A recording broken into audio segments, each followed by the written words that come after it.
everyone. Welcome to the fourth episode of Midway Tabletop Aternium Road, brought to you by the Mystic Midway, nonprofit supporting performers and event folks who are out of work and here having fun playing games for your entertainment.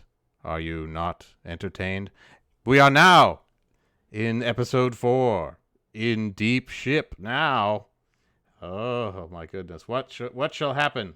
Let's ask our illustrious dungeon master, Marcus Flores.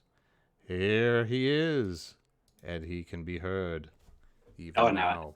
I can be heard even now. Hello, every people. Oh, It's episode 4, and here we are in our game that is supposed to look like Dungeons and Dragons. Episode 4. In Deep Ship now. So our hero, you know what? Let's do a quick recap. Mark, hit me with the previously on Aternium Road. previously on Aternium I Road. can't hear anyone. Oh, now you Aw. can, John. John has. Can anyone hear me? Reverb. Yes. can hear you. And we can hear reverbing, my friend. Oh, good. Previously on Techno Goblin Road. So, it's previously on Aternium Road. We had ourselves what looks to be a lot of flash edits, the old, or I should say the modern TV style of showing clips from previous episodes and coming back on. We've got a clip of all of you outside of a mysterious theater suddenly getting warped through space, time, and thought to the Aternium Road. Boom! Flashes to a clip of Sam hanging out in 1972 in his beautiful old truck, smoking a reefer. Wham! He's back there. he's on the Aternium Road joining you. Quick flash cut to all of you introducing each other. Hi, I'm John Lark. Hey, what happened to me? I used to be so tall and handsome, and now I'm a goblin? Rob Noble, and all of that gets you to Moonreach, a beautiful city of towers. We cut to scenes of you jumping around after your storybooks, cut back into the tavern and somebody expositionally saying, you're going to need those storybooks. That's how you kind of survive in this world. Write your adventures into them, or else the story drain zaps all your strength. Whoever that was probably was lucky. Cut to Rob Noble and the boys hanging out in an outdoor cafe. And a little floof goose is pecking at his leg. He picks it up. It's a tight focus as the goose stares into his mind. You hear Rob Noble's mind telepathically saying, "Oh, you're a who?" He says, "I'm a wizard. I need you to turn me back. But my apprentice, he did this. You're going to have to help me." Cut to all of us fighting outside of the estate of the Dazzlemancer, Amino, and John Lark holding aloft a magnificent Venus, magnificent bratwurst. It was a kielbasa. That's right. It's a kielbasa. It's more beef than pork. It's a kielbasa. Respect to the Polacks out there. I'm a bigger fan of the pork product versus beef, but that's okay. So the kielbasa gets tossed. Wolves and thugs and ruffians go running in a different direction. We cut back into the room. There's a huge purple bed dragon, trying to drag our friends into it to put in to sleep. Rob Noble jumping across, stabbing in the legs, shooting fire from his goggles at the wizard's apprentice in his pajamas. Quick flash cut to an enchanted forest, bunnies everywhere. Moira Moon says, "But I brought us here with my esoteric influencer power." And her fairy godfather Meryl Toastbread saying, "No, stupid girl, I did, and such and such. Now go back to the scene." Boom! We cut back into the scene of them fighting in the room. Glitterfish wrapped up in a pillow tail. John Lark feebly punching a wizard's apprentice in the head. Dame Harlow laughing on the ground. That seems like the dangerous moment, but then we cut to a victorious moment where Glitterfish jumps from the bed, grabs the wizard apprentice by the feet. Rob Novel throws him down. Dame Harlow adjusts her corset and hopes nobody sees that she's been laughing so much. And Durgan Lurch kicking down the door, jumping in the room and saying, "Hey guys, where's the hot dog? I was here for the fight. There's no fight." So he didn't roll any combat dice whatsoever in that fight, but that's okay. That's perfectly fine. I opened a door. You opened two doors, my friend. Those are epic doors. Yeah, those were epic doors. And suddenly spotlights onto the open field or the grassy front of this estate. A huge, beautiful airship, very retro, future, Flash Gordon-y looking, starts to float down. Two figures leap from there's a ladder they climb down. They don't care. They jump down. they plummet 50 feet. And land to the ground. Rognobble goes up, holds out a spyglass onto the balcony and says, Captain Kilden? Captain Jake Kilden? And Jake Kilden's voice booms over all this chaos and says, "Kid, is there somebody with you named Dame Harlow?" And Dame Harlow comes out. He says, "All right, kid, me and Ecthelion are here. Grab your crew. You know what's happening. We're up to some elf shit." And that's where we cut back to. You now are all on this huge, magnificent airship. Rognobble, former co-pilot of the airship, you know it as the Venture, almost the flying fortress of your adventuring idols. Ecthelion, the elf that does elf shit, and Jake Kilden, the human pulpy buccaneer with the magnificent Zweihander. That's where we cut to. Today's episode, and I will fill you in case some of you hadn't seen, is a travel episode. It's kind of a downtime episode.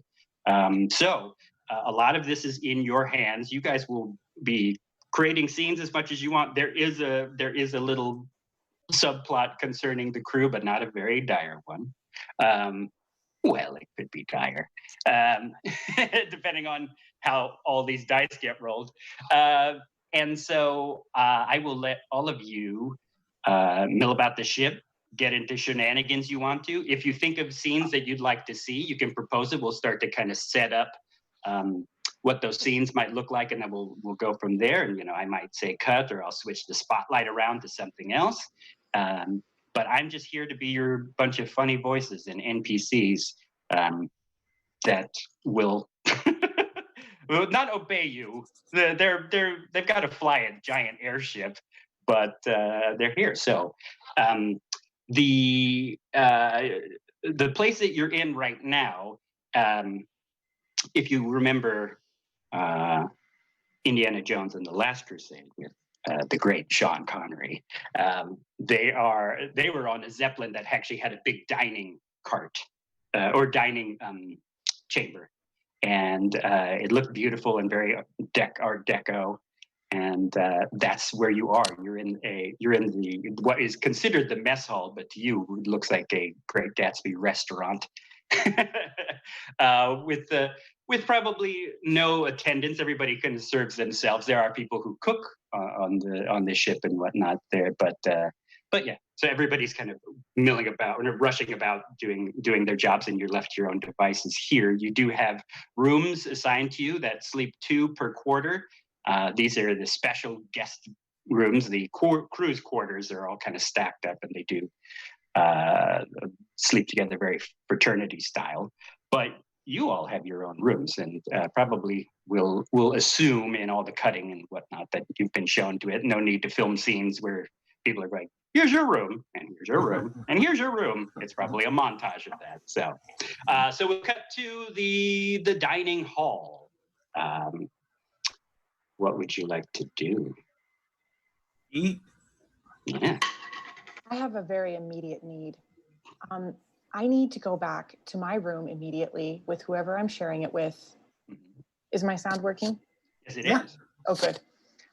Whoever I'm sharing my room with, I need to go back to my room and see if there are any toiletries that come in the hotel bathroom. And I need to see if there are any lotions or face creams or face lotions or creams of any sort.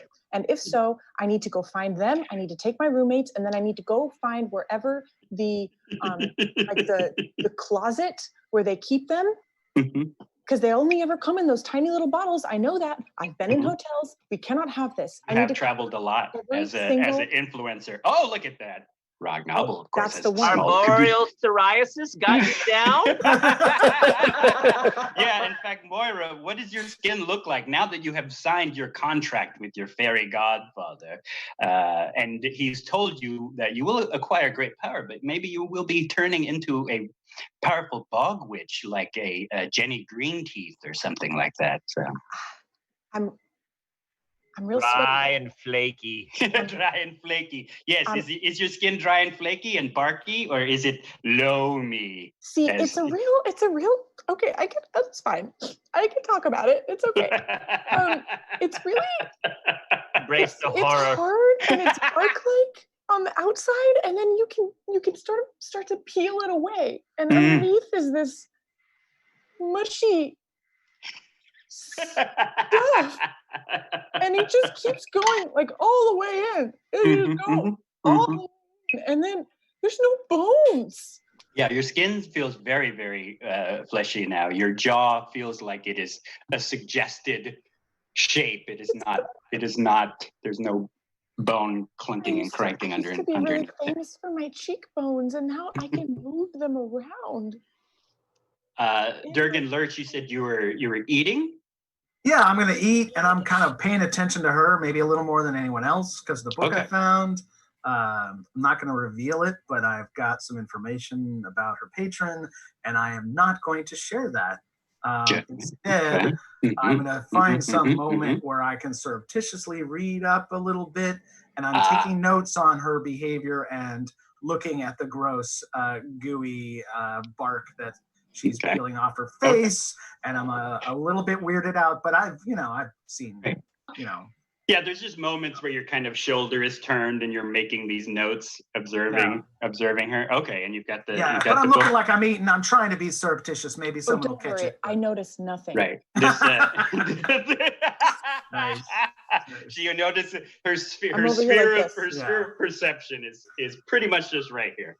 And I'm just taking in this amazing wonder of the ship. This is incredible. This is the sweetest ride I've ever been in.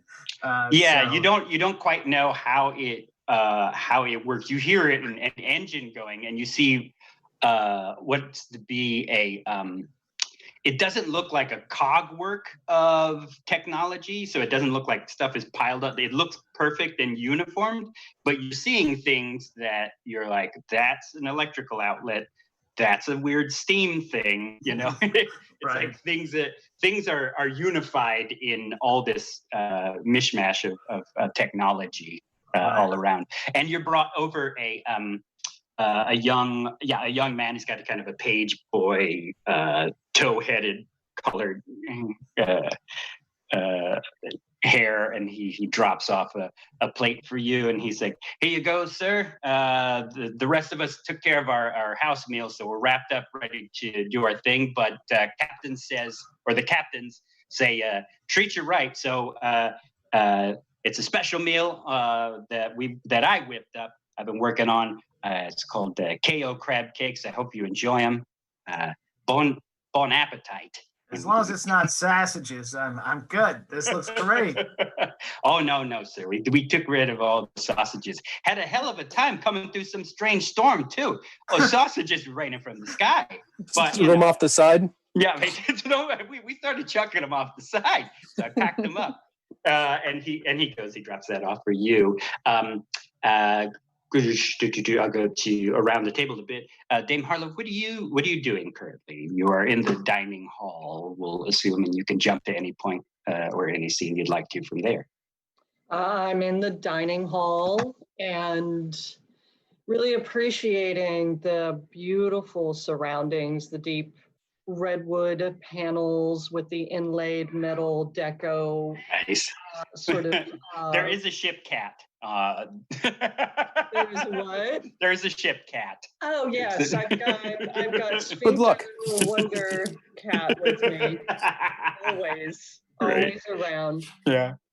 And I'm appreciating the beauty of the surroundings, the opulence of them, and I'm hearkening back to my time with my family and being brought up amongst nobility and the beautiful surroundings that I left to follow the order of the unexpected approach. And I'm really conflicted. I'm loving the surroundings. It is so, I feel at home. I feel a sense of centeredness around such beauty and grace. And yet I know that I had walked away from this, and that as much as I enjoy the visuals and being back in a comfortable place that befits my status, I also know I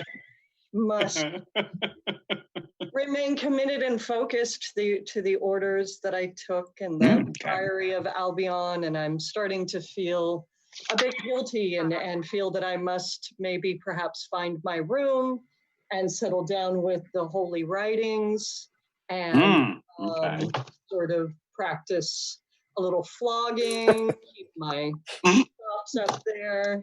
Okay. And getting centered into what is now my reality, separate a little bit from the past that does still draw and draws me to it and calls out for me.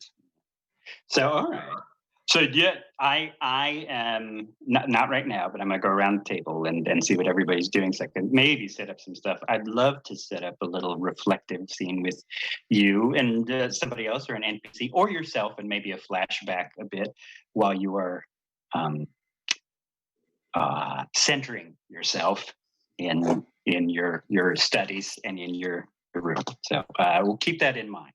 That will be a little scene about reflecting on your order and the responsibilities you've had there in Glitterfish as you are, and it's night.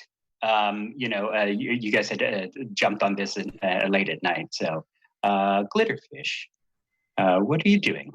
Where are you going? Well, I've gotten myself a plate of food. I'm back in Glitterfish form. I'm no longer a wolf. And I've met some other folks that are also hybrids of a variety of types. And so I've recognized kindred spirits. I've sat down, I've started making friends, and I'm trying to figure out, where are we going? How long have you been on the ship? Like, what do we do here in your world of living in the air? And so this is nice. Okay. what I'm up to. Okay, so you're going to be socializing with a few of the crew as nice. Good. I'll have to prepare some weird voices. Socializing with the crew. Yeah, there's a few that are kind of finishing up a family meal and about to hit the work. So yeah, you're hanging out with them. Very nice. I went and hung out with them. Got to know them a bit.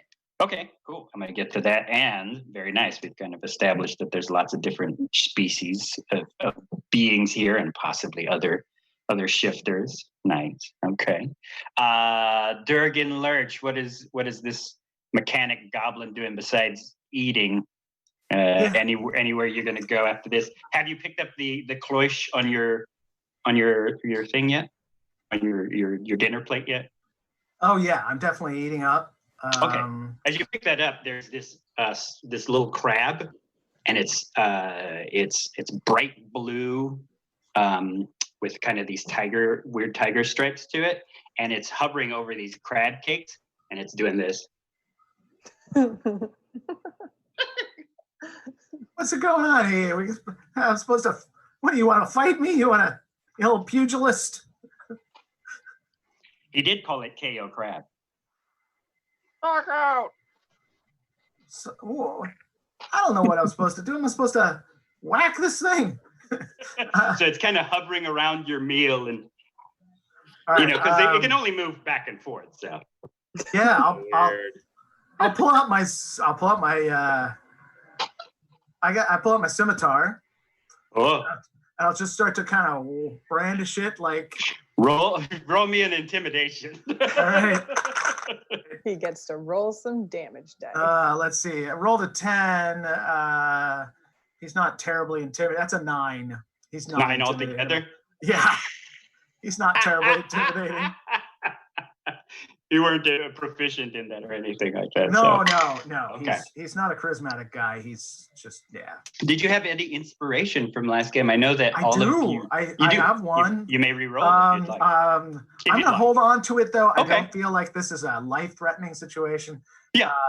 But I'll look over to like someone who's actually a little bit stronger. And I look at Dame Harlow, and I'm like, what do I do? And I kind of look at Dame Harlow like, I'm like, I don't want to hit the thing. I feel like a little reluctant. I don't want to hit it with the. It actually climbs up top of your crab cakes and kind of with one of its peg feet kind of draws a line in the crab cake.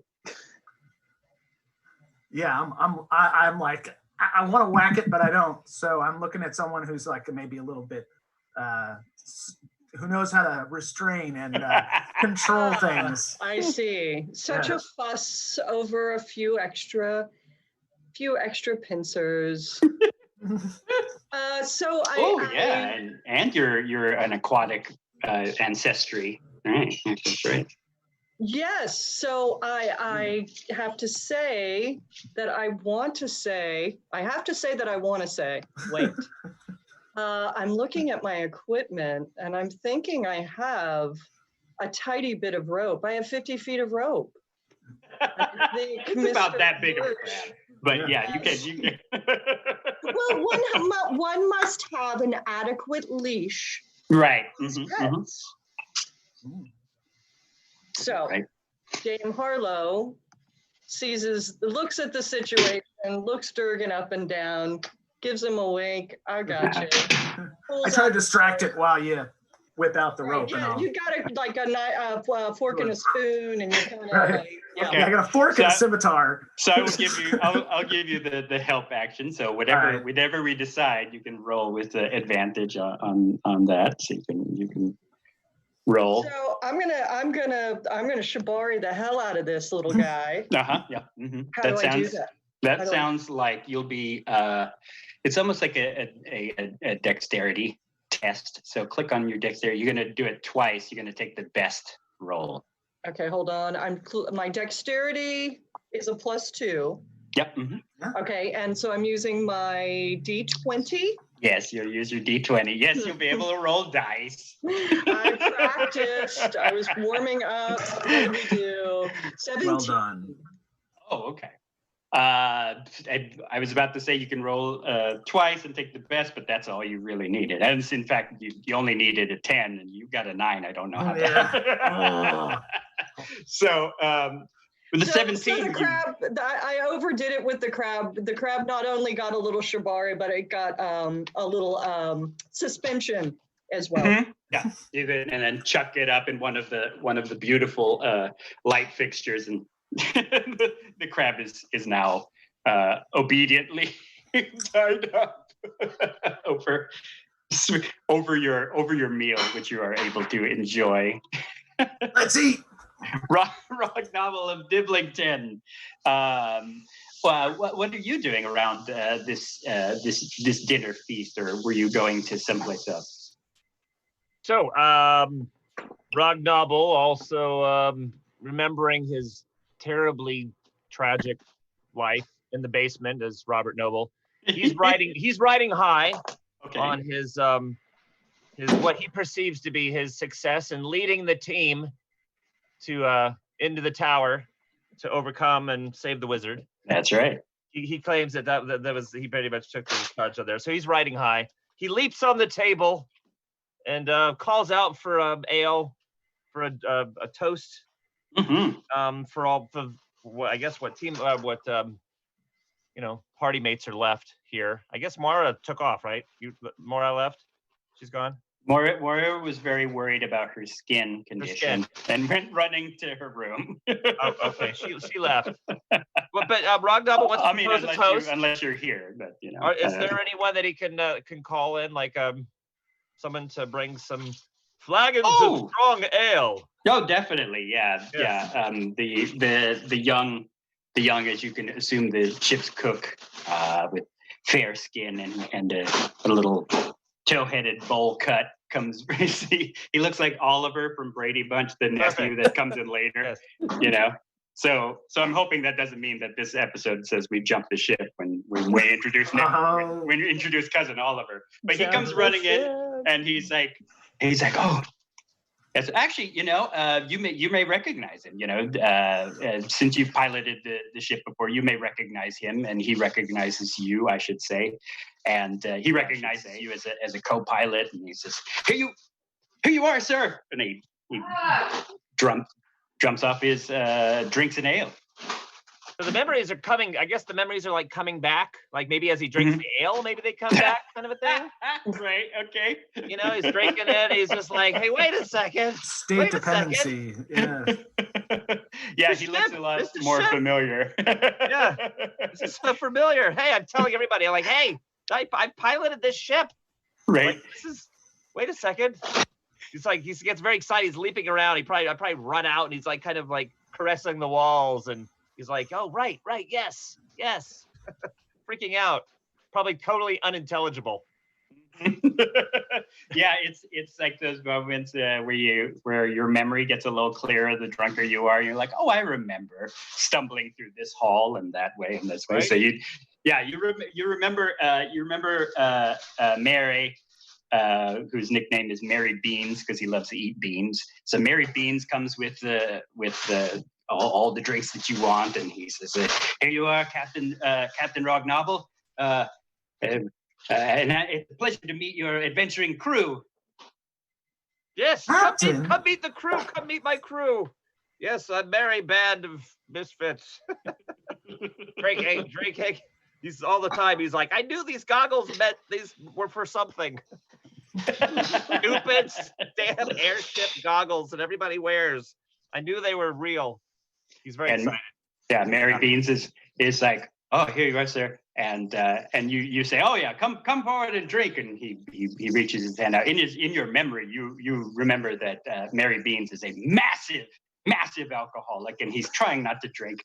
And he's oh yeah, he's a massive alcoholic. And he's reaching for the drink. Oh, may I drink, sir? Oh yes, of course. Oh, thank you. Join us, please. I'd be offended if you did not. It's Dave Harlow's joining us. He doesn't even wait for the toast. He's like, actually, the drink that I'd like tonight is called the Dame Harlow. Yes. Are you having one of the Dame Harlow drinks? Available at DNA. Right now, you can order those drinks at the DNA.com. You may go and order a Dame Harlow, as a matter of fact. And if anyone saw the pictures, they look delicious. I haven't drank one. I am drinking whiskey. I know. It is indeed delicious. Indeed delicious. Right, so he catches up. The crew that's hanging out with Glitterfish turns around, sees co-pilot Captain Ragnoble, and says, "Oh, Captain!" Everybody cheers up into drinks. So it's a bit raucous in there. John Lark, what are you doing as this is happening? A few folks cheers. I'd like to point out that the John Lark is also available at DNA Lounge. It is soda with right. lime. What is it? Please describe vodka the John and soda Lark with no lime. Vodka soda, no lime. As plain as possible. No lime. Plain as possible. Oh God. Boy, this is fascinating. What a weird transition. I really wanted to go back and pay for my meal, and I'm feeling pretty bad about that. Yeah, it's oddly still warm and in your doggy bag pocket. Yeah. It's been hours and it is still perfectly warm. So the bill comes due later on. Yeah, yes. But boy, I got to be honest, this airship thing is pretty fascinating. Like as odd as that is, John likes sitting at the window seat so he can look out over the world as it changes. But I got to know how the engine works. I've got to see this thing. So, somebody want to head downstairs to the engine room? Take you there. Durgan wants to see that for lotion? sure. Yeah. Okay. Can we make a pit stop to find wherever they keep the hospitality closet? I mean, They got grease. I bet they got grease. Grease down there. Grease will do the trick. They do. Yeah, grease will They help. Wow, do. it needs a tiny toothbrush. I'll try grease. Yeah. There's probably like a bucket of it laying around. All Cup of right. lard with a hair in it. That's what I use. So you're headed downtown or down into the engine room. All right. Too real. Too real. Moira, do you feel different? Like, I feel sick, but I'm not sure if that's just because there was a mirror in my room and I saw myself. Do we care? Um, I care. I cared. I'm a little worried because I tried to drink this ale and it kind of leaked out of my cheek a little bit. like stuck your finger through it. I did do that. Ew. I did. I still am a little concerned is what is happening here. I'm just a little, I'm a bit on the concerned side of the spectrum of things. So yeah, let's go find an engine. Let's find an engine. As you're Much moving, ale you're spill out of her cheek. That's so cool. Maybe a doctor.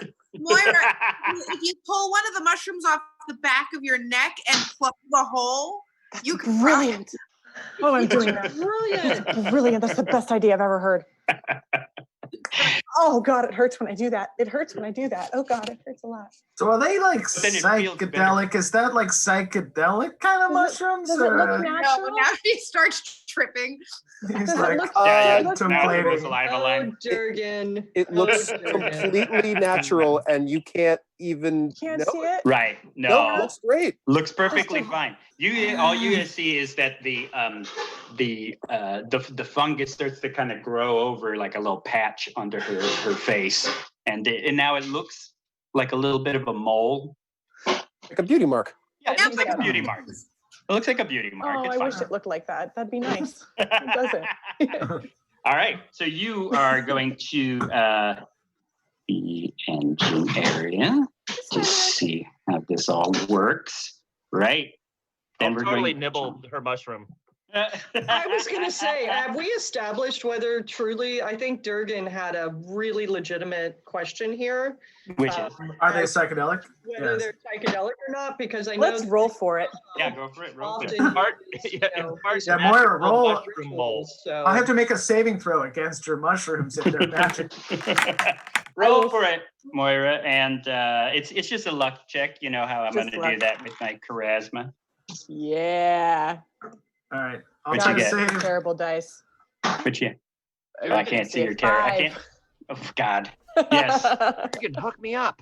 It is a strange. Yeah, give me a con save. I made a- Durgan Hook Lurch. up, Durgan. I rolled a 1. So Oh. Whoop. I'm going to be tripping now for the rest I've of this used it. I've used adventure. all my. 15. I've used all my my previous inspiration, but we'll say on your way to the engine room, the walls kind of grow in length a bit. Yes, Dame. Marla. real quick, Yeah. if it's possible, what just happened? Like the rolling part of what just happened. Oh, sure. Please. I just had Moira make me a quick little luck check. Luck check is something I do on my own in my own house rule, which is if I can't decide on something, I just say luck check, and it depends on how you do it. And Durgan, because he said he had eaten some of the mushroom, had What's it right off? In and of had itself. made a Constitution check to see if he was being affected by said psychedelic mushroom. I rolled a okay. 1. And so like Constitution we have on our pages, but the what you did with Moira was some a rule that Making is a Yeah. charisma, like a charisma check. Mhm. okay. It's a way not to get stuck in like making a decision if you're the DM. You just let reality be random. Right. It's great. That's pretty The much beauty it. of dice. If I don't want to decide, I say, look, chick. But Durgan, can I ask, how did you get the mushroom off of me? While I was like, I picked it off. You're like, there was another one kind of growing on your shoulder. You just popped it right off when you weren't looking. That's kind of you. I appreciate it. Yeah, because I want to see. Please, I want to know. service I want to know what's going on with you, and Really also. nasty. Okay. Yeah, definitely. Then with the one, you three are walking towards the engine room, being led by Vile, who is kind of the quartermaster or taskmaster of the ship. Durgan's tripping. Right, is a gnomish man who he actually Do you see tracers? One of his eyes has been replaced by some strange gnomish device. It almost looks like a spyglass that extends in and out. And he says, yeah, follow me this way. And here is, he's kind of pointing some things out, and the walls are growing. And he says, oh, and if you need to pass any missive to anywhere of the ship, and he kind of taps the pole of one of the ships. It's right in here.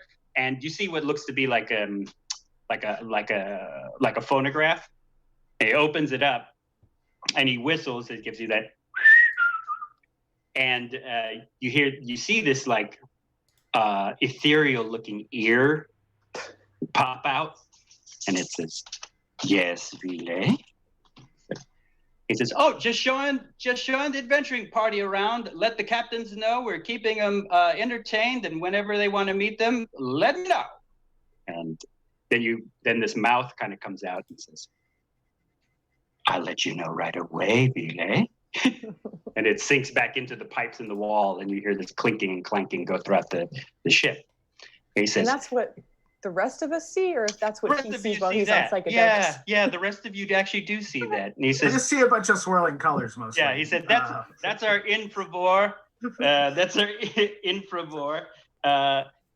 Hamas, she loves information. She eats information. The more you tell her stories, the more you tell her gossip. She loves it. But she benefits. She delivers our messages throughout the ship. So, anyways, come on along.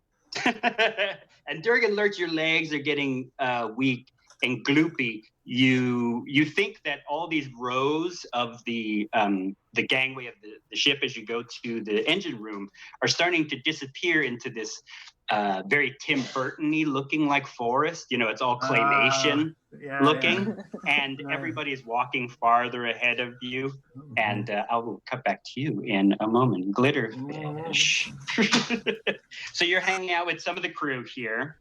I'm sad that I'm not with them, but you can choose to be with them. I was saying you were hanging out with the crew, so I didn't know if you wanted to pursue that. Hanging out with the crew, and I did not join them when they said, "Hey, everyone, let's go." So, no, I'm currently hanging out with the crew still, and we're having drinks, and I'm starting to I'm looking for a job at this point. I've decided that I wanna get in with these people. I like what they're doing. That's what's happening. Oh, that's all right. That's very cool. So we'll take your scene on to you're still in the actually you're kind of behind the scenes. So you're hanging out with everybody who is taking you around, showing you what they're doing on the ship. So you're not just doing like guest stuff. You're there.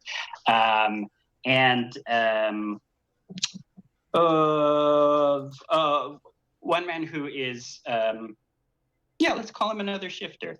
Cadmere is he's kind of right now he has kind of copper hair in his eyes, or I forget what the term is that Bowie had, where there are two separate colors. But that's he has that, and his skin is almost shifting in a Rorschach form in as far as color hues, and he is he's walking with there is another woman. She's tall, muscular, very tan, blonde. If it was an Earth equivalent, she'd be like Ty, you know. And she's quiet, you know, as you could tell. She speaks every now and then in an accent, in a very low tone. But every now and then you hear her say excitedly, "Oh, I kill you." Oh my God. And Cadmir's like, yeah. And it's almost like a group thing where she says, "I kill you," but they know by the tone of her voice and her body language that she means something else. So Cadmir is saying, "So you want to maybe be part of our crew here?" And he's kind of roaming behind a lot of the like the pipe work and all of that. So it's hard work. Sorry. Well, you know, I don't mind a little hard work as long as there's some adventure involved with it. You know, it seems like you guys go a lot of really amazing places, and I like that there's some other shifter people here. I think, you know, I'd love to get to know you all and what you do with your shifter abilities. So yeah, I don't mind a little hard work. He says, yeah. It's a you know, it's an adventurer's life here. You know, when we do something. Right now, it's we got called off of, I guess, whatever quest or job we were on, and picked you as a. You notice that even though he's a shifter and he can change his appearance, he has a very pronounced cleft lip that doesn't ever leave his. It's like a mark of his that he chooses not to cover up. And he says, yeah, you know, we were doing pretty good in what looked to be like a big, I guess, adventure, but nothing else happened. So now we're feeling a little bored and low. But I mean, I guess if you want to work here and there's adventure happening, it's at that point you feel your book tingle a bit. And if you had, and you feel like, yeah, the leaf backing of it kind of shift and filter, and you open it up and you see that in it is written and illustrated in your particular style of your book, what you had just experienced at the wizard's tower and saving the wizard.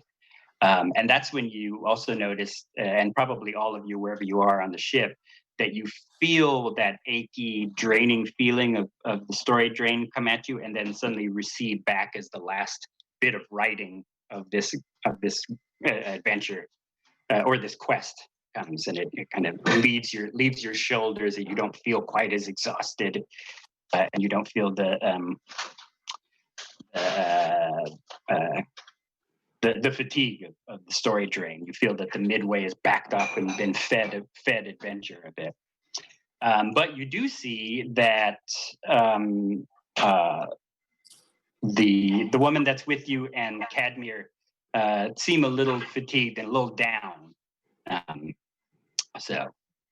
But they show you, he opens up one little latch area and says, here's where we work the spotlights. And, you know, it's like there's a crew member in there and he's kind of working the signal lights. It's almost like he's in like a little pod, and he's off right now. The lights are off. So he's like smoking, but he's like, oh, hey. And he's like, hey, here's where we work spotlights. And he says, Anand, turn those on. And she kind of clicks the giant spotlight on, so you see the spotlight go off of where you see the spotlight had shine down on the estate. And he's like, all right, well, click it off. And as she clicks it on, you see the midway landscape beneath you looks to be this lush, beautiful forest and rolling hills. Even in the darkness, you see strange things kind of flying between trees as the spotlight kind of wakes them up. And that. So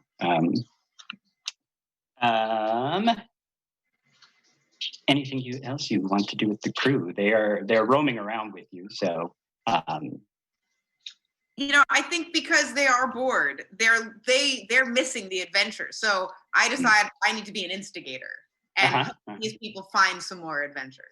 So I've got new energy. I'm like excited because I got fed from my experience. From your experience. Like, let's go. And they're like, okay. Well, What do you want to do? Let's go eat some mushrooms off Moira's back. And the shaven-headed Thai woman, I'd kill you. You see her muscles kind of ripple in a bit of excitement. Kedmir, he's like, well, okay. Yeah, I got some time. And he kind of wanders off with you. Rog Nobble, where can we find you? What scene can we find you? Several of your friends went down to go check out the engine room. You did see your friend Durgan Lurch eat one mushroom from the back of Moira's neck, and you instantly saw his eyes take that. Excellent. Good work. Take that tea saucer bloom. Yes. Rog I'm Nobble a keen painting. Yeah. took delight in that taunting. I think taunting Mara a little bit. Yeah. She was, you know, she was like, what? And kind of scurried off with the rest of the crew a little bit. Yeah, Rog Nobble would clearly seek out the steerage. Okay. To be amongst, you know, all puffed up, you know, 3 feet tall. Uh-huh. Yeah. Yeah, you Walking feel, in like, feel at least course 3.5 feet course tall. heading. He wants to go be amongst his you know. Yeah, he wants to go find the steerage. Okay.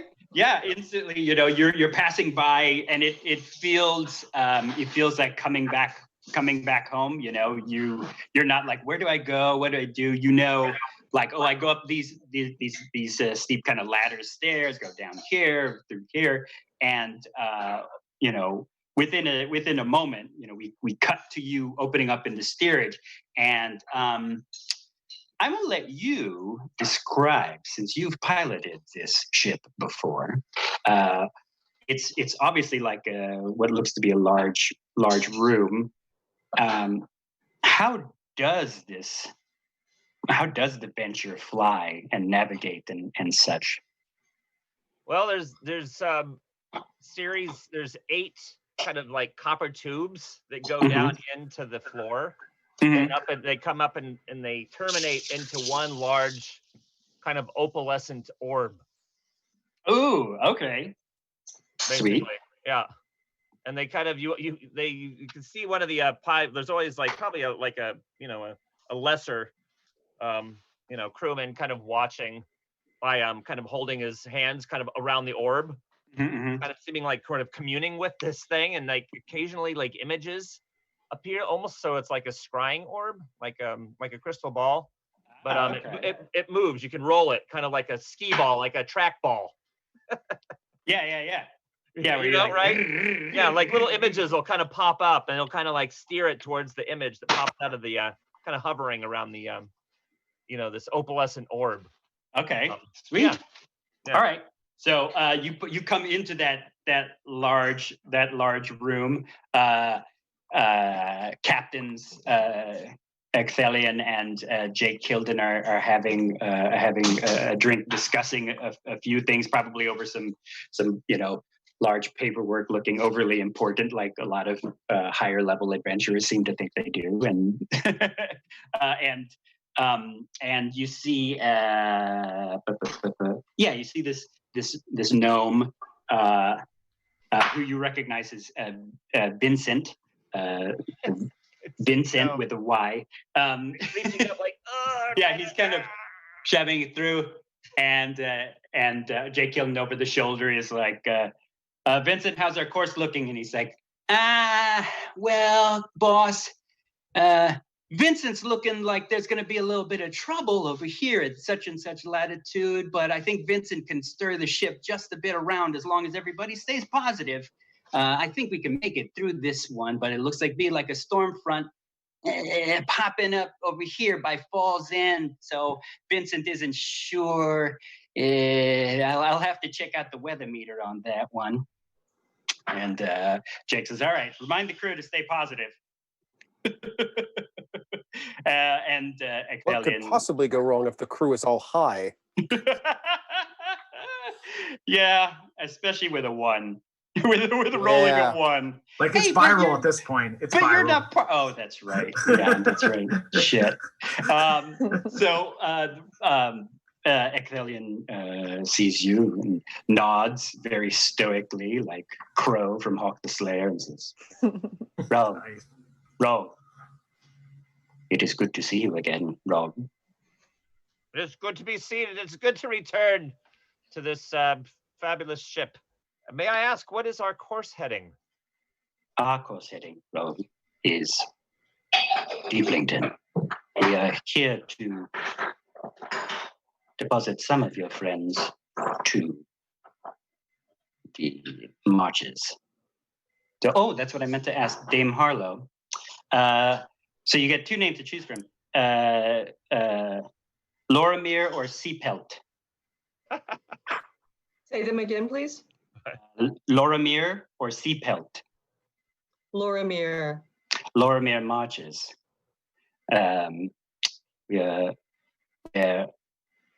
Marquis Loramir, it seems to be under a form of suggestion. Perhaps seeing his true daughter will snap him out of it. But our issues lie in Deeplington. A strange artifact has disappeared, Rognabel of Deeplington. He seems to always be leaning on like a weapon. I feel the same, Kitty. I feel the same. And Jake turns around and he's like, "Rog, how you doing, buddy? Hey, you wanna step up and maybe take over Vincent's place and steer us out of this shit storm that he's talking about?" With pleasure. He says, "You gotta stool? Do you have a stool?" Oh, we got your stool, Rog." And Vincent, he said, "Vincent, go get co-captain Rognabel's stool." Vincent's like, "Oh, of course, Vincent's got to stop doing this, so Vincent's going to go get the stool. Okay, no problem. Hey, how you doing, co-captain Rognabel? I guess Vincent's going to go get your stool, right? All right, here's Vincent going to get your stool. All right, here you are, sir. I guess I don't need to fly anymore. Am I on break, boss?" Short break. Don't go too far. "Oh, short break. Oh, that's nice. Thanks, boss. Short break. That's funny." All right, so hopefully it comes back to him how to pilot this. Oh, He's right. Totally faking it, of course.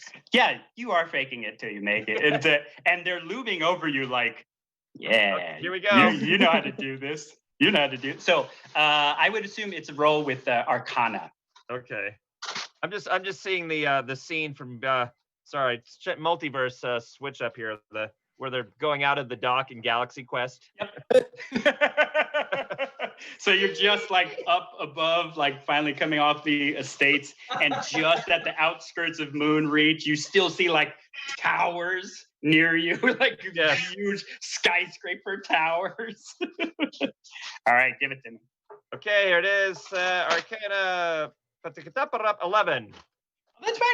That's fine. It's a close call, though. Oh boy.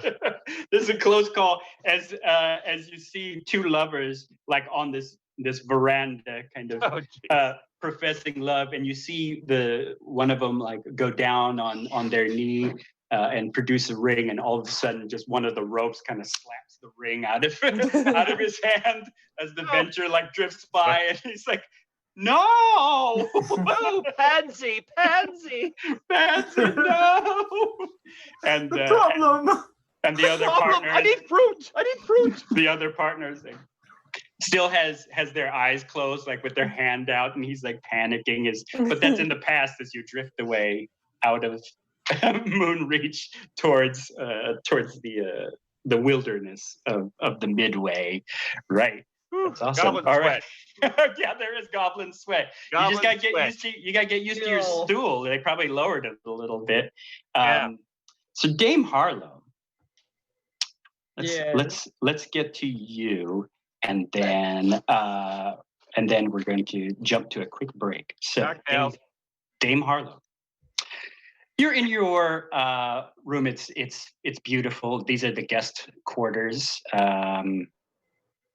I'll have you describe them for me. You are alone, about to be reflective on your duties, as well as what you remembering or at least this persona remembering leaving your family, the marches to go to your duty. So first, give me a description of this room. It's a 2-person room, so I will say it's two beds, or however you'd like to describe it. So give it to me. The room is sumptuously lit. Ooh. Beautiful, beautiful warm lighting, illuminating dark walls, a deep peacock or deep teal, something very suggestive of deep, deep ocean waters, with a nice little green tinge to it. Yeah. Wall. Then the walls about every, I have no idea why, but about every 12 feet or so, there's a nice little, I don't know, like, the construction words are, I'm getting lost, like, not a header, but if a header was on a wall. Pillar, thank you, thank you, Glitterfish. Thank you, designer. Along the lines of a pillar protrusion, about every 12 feet. Okay. With the little silver rings on them. Above and below and above and below, like little rings along these pillars along the wall. There are 2 beds. And the sheets, the comforters, very deep beds, very, very deep and plush beds, the kind that you feel like you could dive into and get lost for days and days and days. Nice. And the comforters pulled back, exposing very, very crisp white sheets. In fact, the room is so dark that the sheets almost have a luminous quality to them because they're so snow white and fresh and crisp looking. The comforter is ultraviolet, which Dame Harlow is so pleased that the crew of this airship thought ahead to bring her calming, soothing colors into her. Right. Yeah, it's almost as if the set designer was like, we're going to put Dame Harlow in this room for a scene, so let's decorate it as such. Indeed. And the room is very large, and the beds are on opposing walls, sort of the feet facing each other. The head of each bed is on opposing walls, and there are empty spaces on either side of each bed. And in each of these empty spaces, each space has a prie-dieu that's very, very overstuffed in very, very, very white leather, pillowed leather with the little buttons in it. Yeah, the punch button, yeah. Yeah, there's a word for that I used to know. So what you're seeing is this very dark, you see a dark room, but warmly lit. The hit of the sheets, the crisp white sheets, and the hit of the prie-dieus that are white leather, overstuffed white leather. Prie-dieu is our word of the evening now. It was Lomi. I don't know how the new. But please forgive, I'm one of those people. How do you spell that exactly? I don't know. I live in the modern world. I let the computer figure it out for me. I just type a lot of stuff. It's the little things that you kneel on and pray. Yes. Yep. Right. Okay. Yeah. I was an altar boy. I know what it is. Oh, you strike me as having been an altar boy. And by the skin of my teeth, I survived. Well then, while we go look up how to spell that prie-dieu word, why don't we take a 10-minute break, and we'll come right back. And if folks can stick around and watch a commercial that might pop up that would support the stream. Yeah. Thank you so much. Support the stream, watch the commercials. Selling this for prie-dieus. 10-minute break and then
Such memories are just too sad.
As I recall, it was better.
Welcome back from our break. It's very, very good to be back.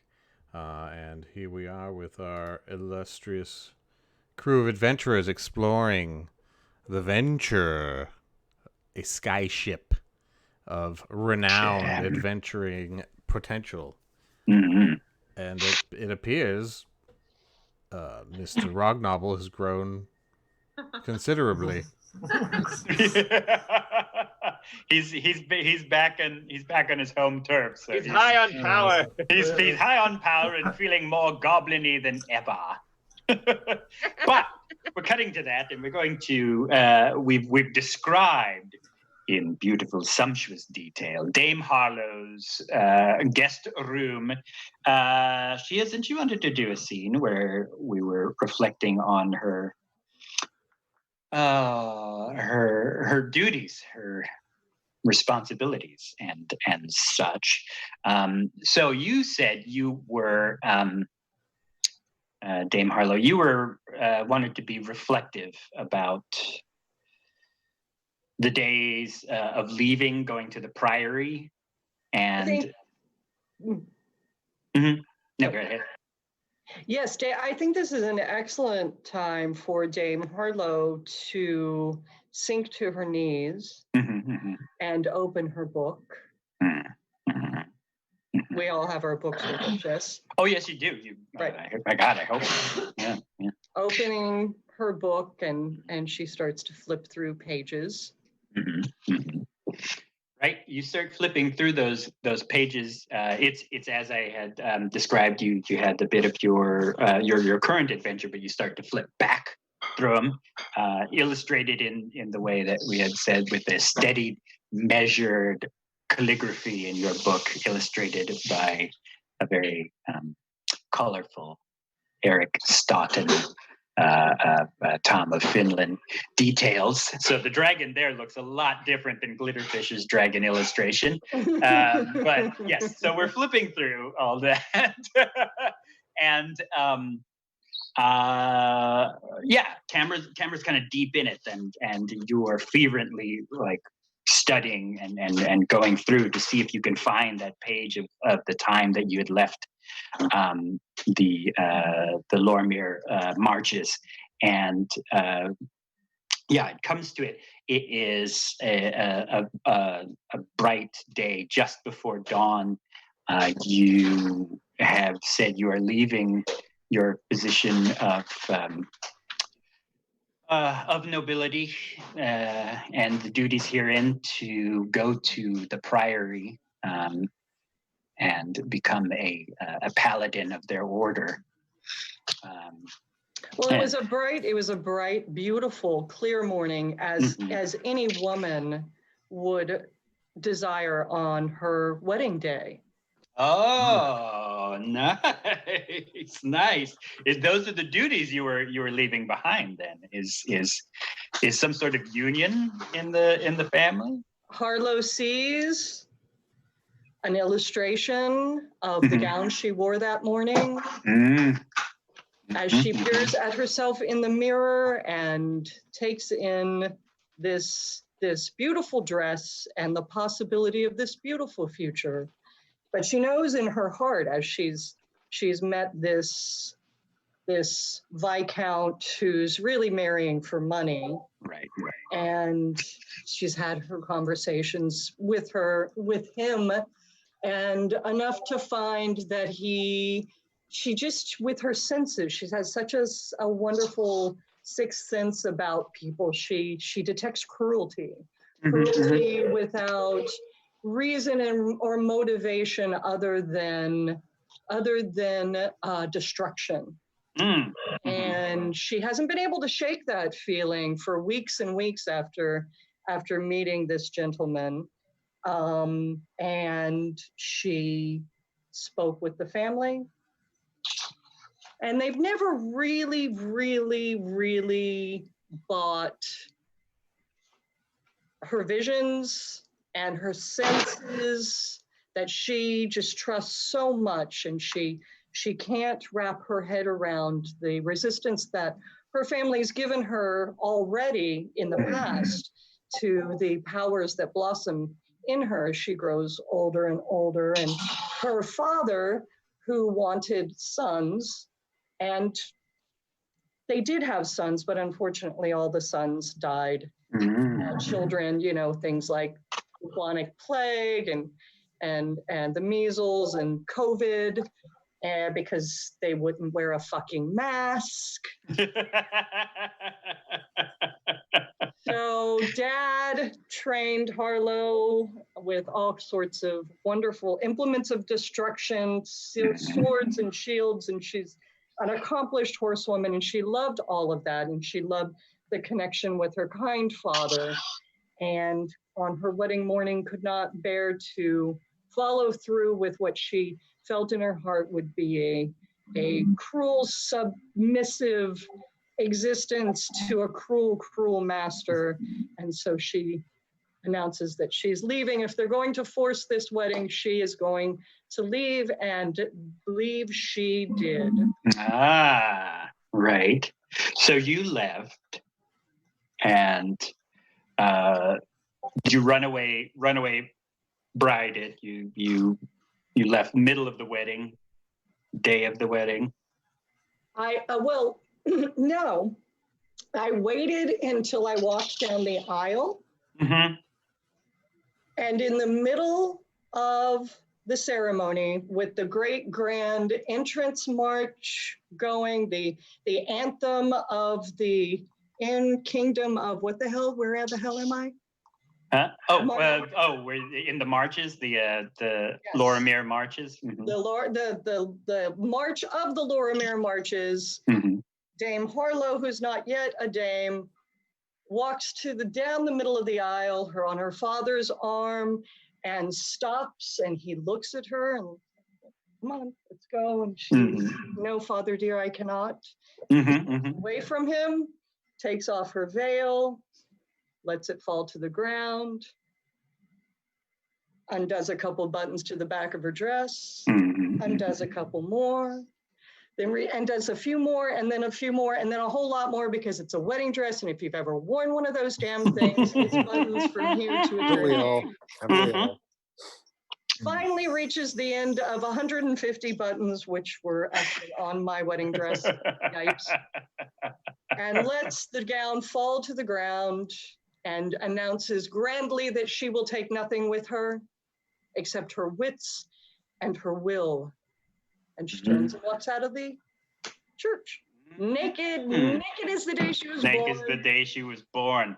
There's gasps of shock, some of awe in the estate cathedral as you leave the your betrothed, your groom. We'll call him Anam. He is a warlord, a general on the side of. He comes from the sea. His people are more of a pure blood that your ancestors come from. So he's much more shark-like looking, and he's slicked back. He doesn't shift. His eyes are jet black. He does look like a tiger shark in very, very robust form. And he actually shakes his head as your father, Roland Lorimir, looks. Your mother, Catherine, is smiling a bit. Your father looks, and he says that he says she'll be back. And Anam says, "Foolish old man. I told you she'd run from her responsibilities. I will see you another time." And then it's you running, leaping onto your favorite horse and dashing off to the priory. And we cut back to you in your room. By now, you're feverish. There's a bit of a sweat. What we think are the pages turning as you're turning back to join us in the present is actually you flogging yourself. We think that's the viewer or the folks at home thinks it's the page of the book, but it's really whack, whack, whack. You're remembering your composure, and your responsibilities are being whisked away as you know your independence is so much more important. And we cut to our friends tripping balls in the hallway. And Durgan Lurch is a little behind. John Lark, you're taking in all this amazing machinery. Moira, you're trying to look you're asking for grease, for oil, for any sort of lubricant to ship all the yeah. And Ville is like yes, well, this ship does have a lot of lubricants, but the engine room's almost this way, and you come into the engine room. The engine room is part. It's magnificent. It is part this alchemical design and biosphere. It's almost Giger-like, but better lit. So it's not so black greens and like silver lighting and things like that. It's like sunset kind of purple and pinks and these really warm oranges, and you see tubes all around and whatnot. So what you think is a chug of engine is actually this breathing apparatus, this kind of sumptuous, since we've said that word before, this sumptuous kind of carriage for what looks to be this being that's almost made out of like gelatin and starlight all around the ship, and you see it. Its tendrils are going onto all these tubes. You don't know that it does have a head or a face, but it is alive there. And he's like, "Yeah, well, here's the old." No, I'm mixing voices for the Vile. Sorry, there's a crew of 20 that I've got to try to that I have notes for accents. So Vile, sorry, he says, "Yeah, well, here we are in the engine room, or what we like to call the carriage, for old Humas here, and she's guiding us through." Homas.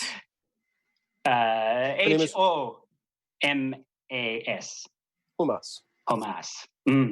Humas. Yeah, and there she is. And lubricants you're looking for, Miss Moira? Yeah. Anything that is a hydrator, but is also kind of like will dry me out also at the same time. Well, I guess I could ask Hamas if she might have some. And he kind of gets on his little whistle thing again to a pipe, and you see this like ear, like a water weird, from the abyss, float out. And he says, "Miss Hamas, do you have any sort of drying and moisturizing lubricant that you have or can produce?" Just any liquids that I can try. Any of them in a barrel or I don't even know what roll to do with this, so it's going to be a luck roll. Wait, we could get this in liquid form? What about that would be amazing, Marcus? What about a knowledge? What about a knowledge medicine roll? Thank you, John Lark.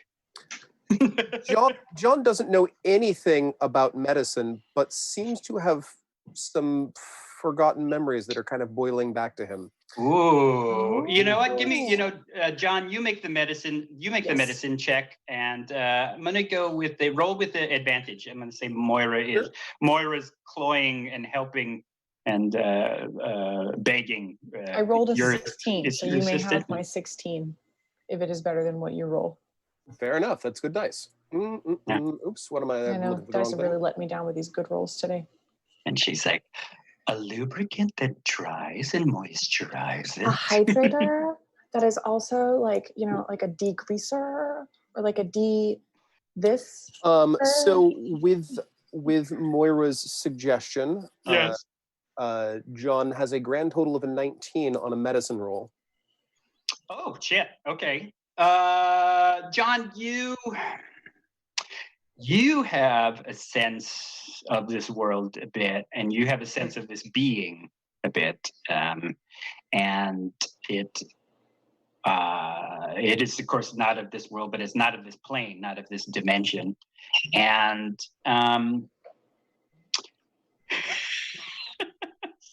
since it's Moira, we're going to do this. You sense that it does, and it has it in it this type of saliva gland that it has in its being, and So if they could set up some sort of way to submerge Moira in it, she'd be okay. A tongue bath from the ship, huh? Acts as a toner. Yeah. Yeah, a tongue bath Witch hazel. A tongue bath Yeah. from the ship. Tightens the skin, keeps the moisture in. Yeah. Yep. Well, that's I'll do weird. it. I don't know why I would even suggest that, but I guess that would work. Yeah, you know that their glands are, and I don't know how you would know this I don't know how I would know that either. information. Yeah.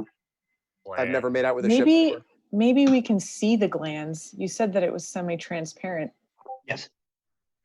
It's almost like those glands are the exact same color and texture and consistency as maybe Dame Harlow's foundation that she uses at home.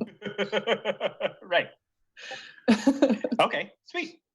So yeah, and do you suggest that, John? Yeah. I'm gonna be like, as odd as this sounds, I think that the ship glands, like the saliva glands, are actually gonna do what you want. I don't. Are you saying that I need to French kiss the ship? That is not what I'm saying. But sort of. Yeah. Sort of. I think you could probably just. And Hama, she says, "Oh." I mean, like. I'm just gonna let this happen. Like, yeah, go ahead. Tongue pops out of one of the tubes. Yeah. Okay. Like, it's fine with me. So. Right. So Durgan College Lurch. Yeah, I'm already plugged in. I'm plugged into the ship. Like right now, I'm just Durgan like. Lurch, you're our that forest that I was describing to you is even more. The ship is kind of, it's not disappearing. It's everything about the ship is taking on this feeling of this. If you ever watch the stop motion movies of Tim Burton, it's all like that. Everything is stop motion. Everything's claymation, and your friends have taken that look and are talking like that. John's a bit thinner, more gaunt, and he's talking very stop motion, stuttery. And Moira is this one big floating mushroom talking. The ship itself is this glowing Oort cloud. You got a 1. So I will say that you do hear in the back of your mind this voice that says, "Little man, why are you peeking into my world?" Hello, who the hell are you? I am Moira Moon's fair godfather. No way. No way, like the Jerry Lewis movie, right? Yes, like the Jerry Lewis Malfoy.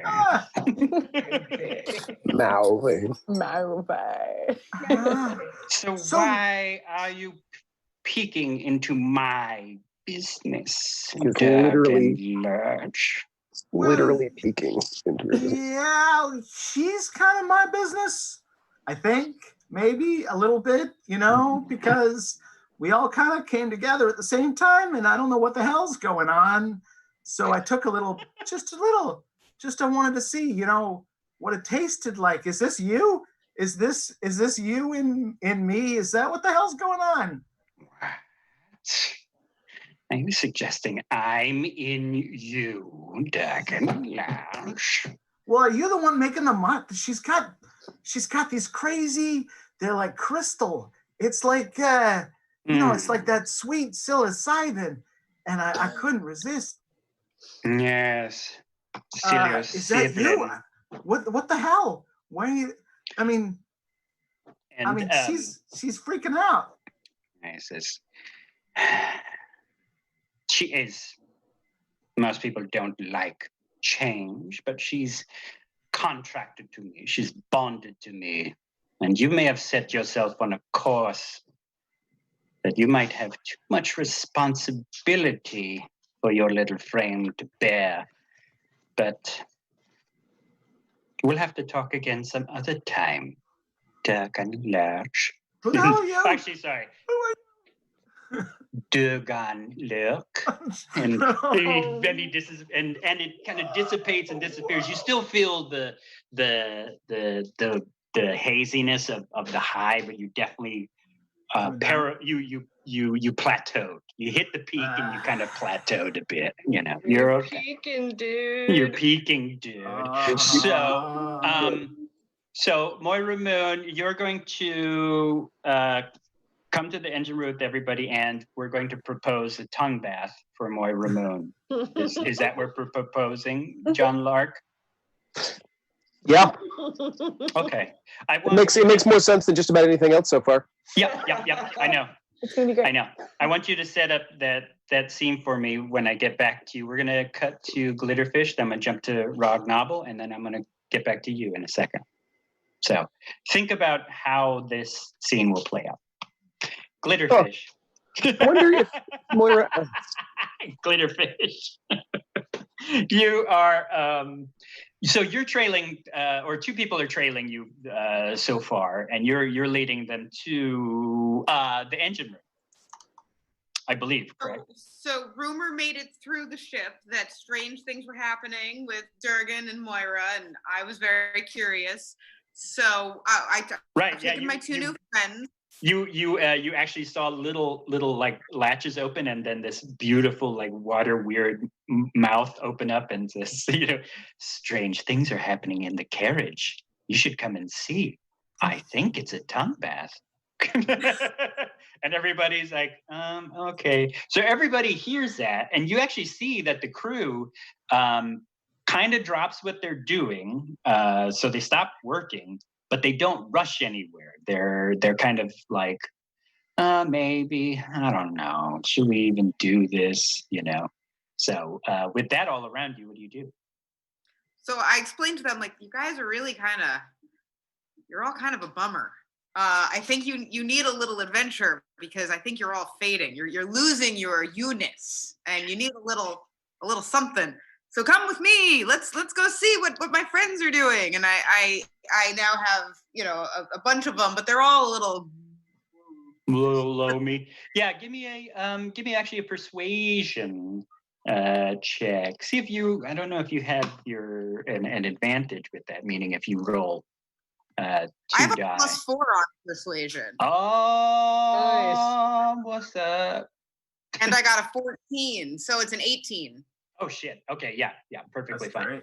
Yeah, very persuasive. They are starting to snap up, and they are following you, but they're following you like you said. They're following you very like, well, okay. And in fact, you can hear a few of them say like, and like from talking to the crew in the galley that they're all, longtime adventuring crew, and there's a lot of self-doubt being spoken of. There's a lot of like, what are we even doing? And I'm just some farmer, and blah blah blah. I'm just some used to be a candle maker,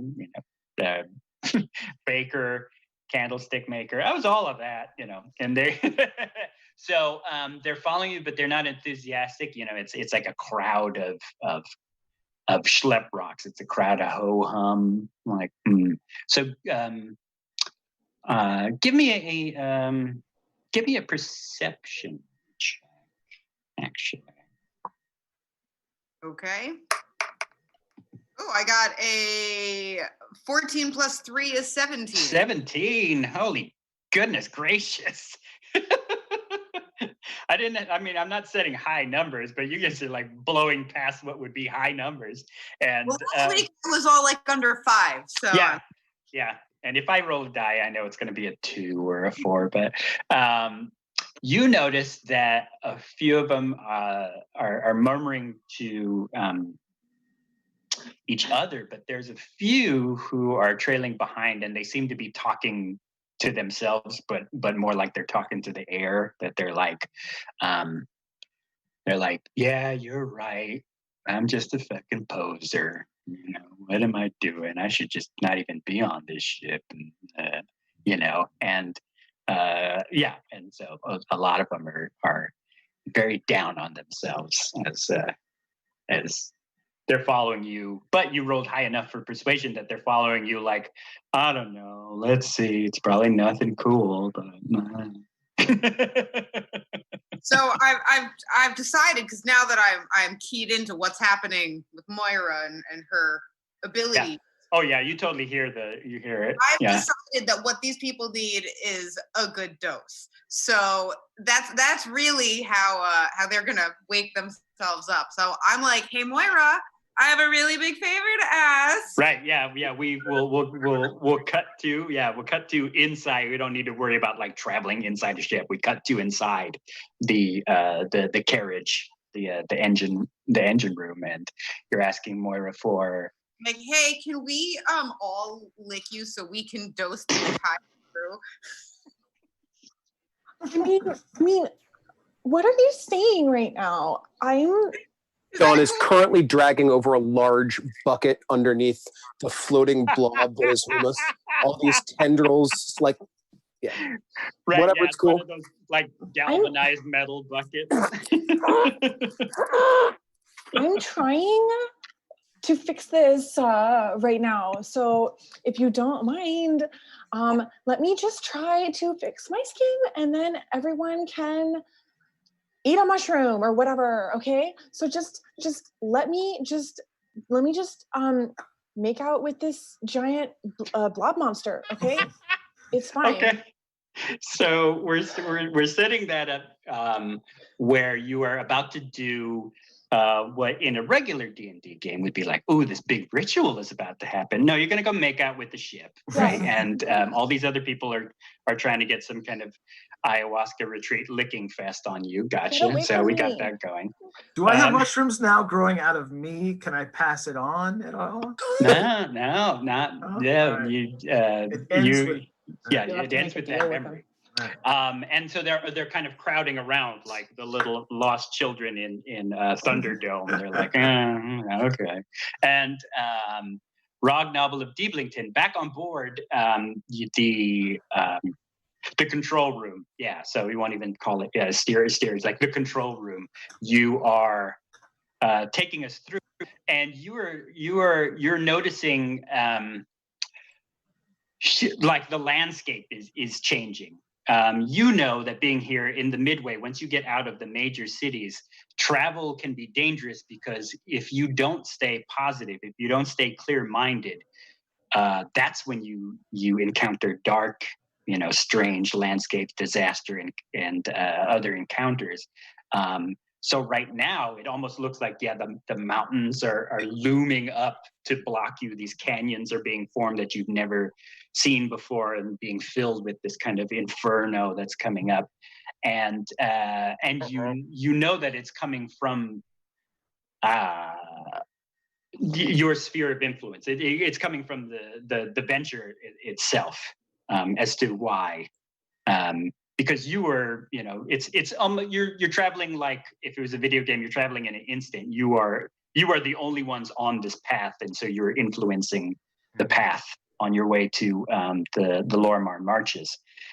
So you're seeing a lot of that pop up, which is probably some form of gas for Hamas. She's kind of experiencing this like. So that's why it's all looking weird on your navigation sphere. What are you doing? I'm wondering, like, so who else was in the steerage with me? You said it was the captains? It was the captains. It was the captains. It was your captain who kind of mentored you, Jake Kilden. This very like. He looks like Sam Jones, Flash Gordon. He's just dashing, and then there is Ecthelion. Vincent took a break, so it is you three. But there could be more if you wanted to suggest that there's other crew members in here. So I'm wondering if Rognobble, because he's inquisitive and kind of curious and a busybody, I would think. Wondering if he's overheard anything of interest being talked amongst the crews of the captain while he's like, really like kind of. I think he's going to try and make it appear as if he's just completely focused on driving, but he's actually eavesdropping.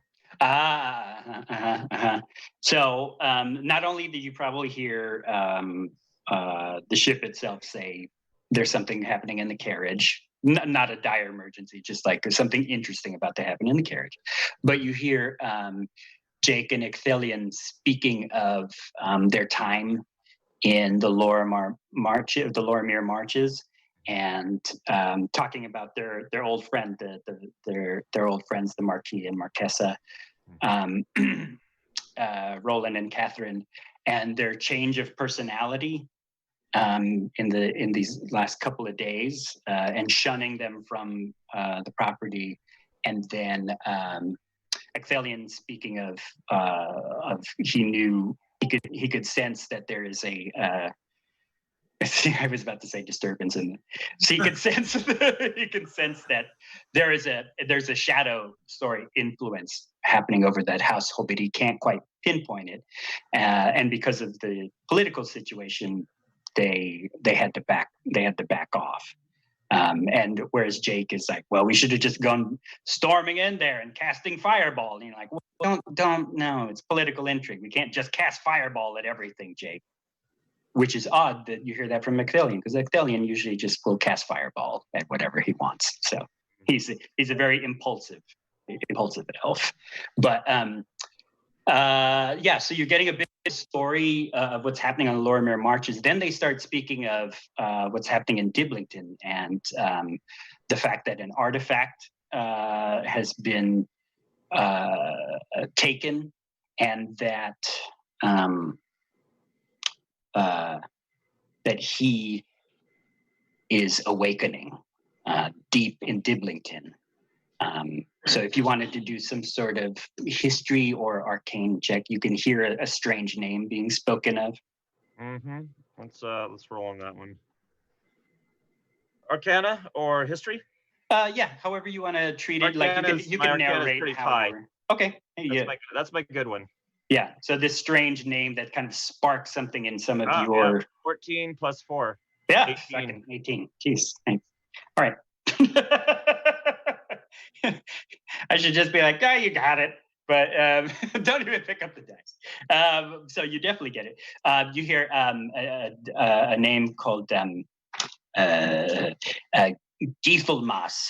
Githelmas. It's like a kind of a Nordic black metal. yeah, right. Yeah, I love those guys. It kind of comes on a jet black screen and then etches itself in white writing to look like it's dripping like black metal. Ethelmas, and Ethelmas. You know that in Diblington took it upon themselves. The goblinoid community of Diblington took it upon themselves to watch over what they thought was this long submersion and dead, but only sleeping being. They're called Ungolds. So these Ungolds are incarnate of bad emotion and bad thought. And Ethelmas is like the Ungold of bigotry.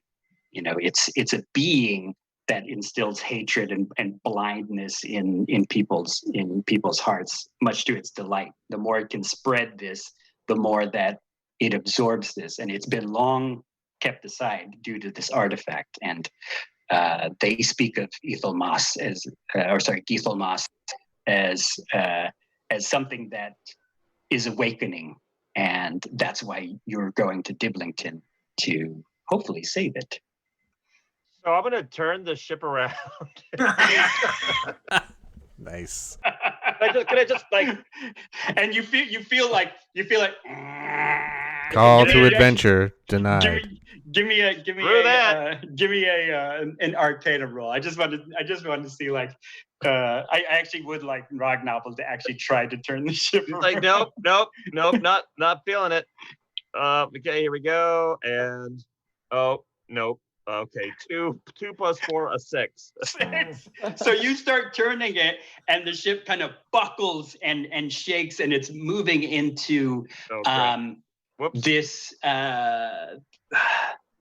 You probably look outside these beautiful arched windows, and you see this hideous forest start to erupt, almost like the trees became titans themselves, and they start to grab at the ship and are starting to pull the ship into this deep dark forest.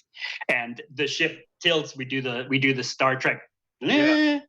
Actually, everybody do that. Everybody.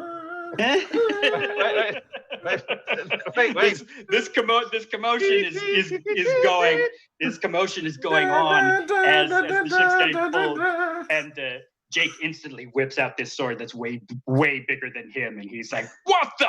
And the alien starts this, fire starts to leap from his hands, and we cut to Dame Harlow. Dame Harlow, you feel you heard, please come to the carriage. Something interesting is going on. Like one of the doors or one of the pipes opens up in your room that has the communication symbol on it, and says, something interesting is going on in the carriage. I think I'm going to get my first kiss I've had in a long time. And it kind of shuts. But then the ship starts to tilt after a few minutes, a bit. So what are you doing, Dame Harlow? Wondering why the hell a voice was coming out of the wall. Yeah, this beautiful liquidy mouth comes out and says, attention crew, please come to the carriage. I'm going to get my first kiss I've had in millennia. And then, then the little latch goes clink and closes. I think I want to find out. I want to see this person get their first kiss. All right, yeah. And then the ship kind of tilts and does that. You feel turbulence on top of turbulence as it rocks and shakes. Maybe 10 minutes after that, So we'll say you were running to the engine room, but then, no, you don't run. I glide. You glide, to the engine room, which then kind of turns and tilts and shakes a bit on one of the halls of the ship. All the lights, of course, are arcane, so they don't burn when they're moving. You see the lanterns sway and move. What do you do? So right now I am proceeding to. Let me get this straight. Am I going? It's going wherever you want to go. You said you wanted to see this person get their kiss.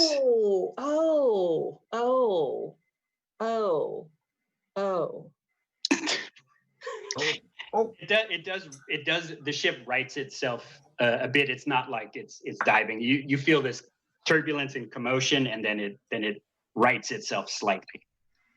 Can I change my mind about where I'm going? I really want to see this whole Moira situation in action. Okay.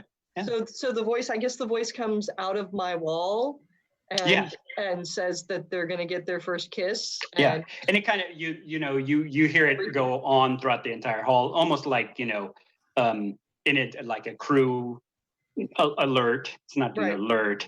It's not an alert to be like, hey guys, I'm French kissing. It's kind of is. I mean, yeah. Yeah, I think I've been with somebody like that. Yeah. Yeah. It was exciting the first time I did it. Yeah. So there's commotion. There's I get tossed back and forth in the room and the produce, which I hope you look that up during the break. Yes, your produce are plié back the and forth.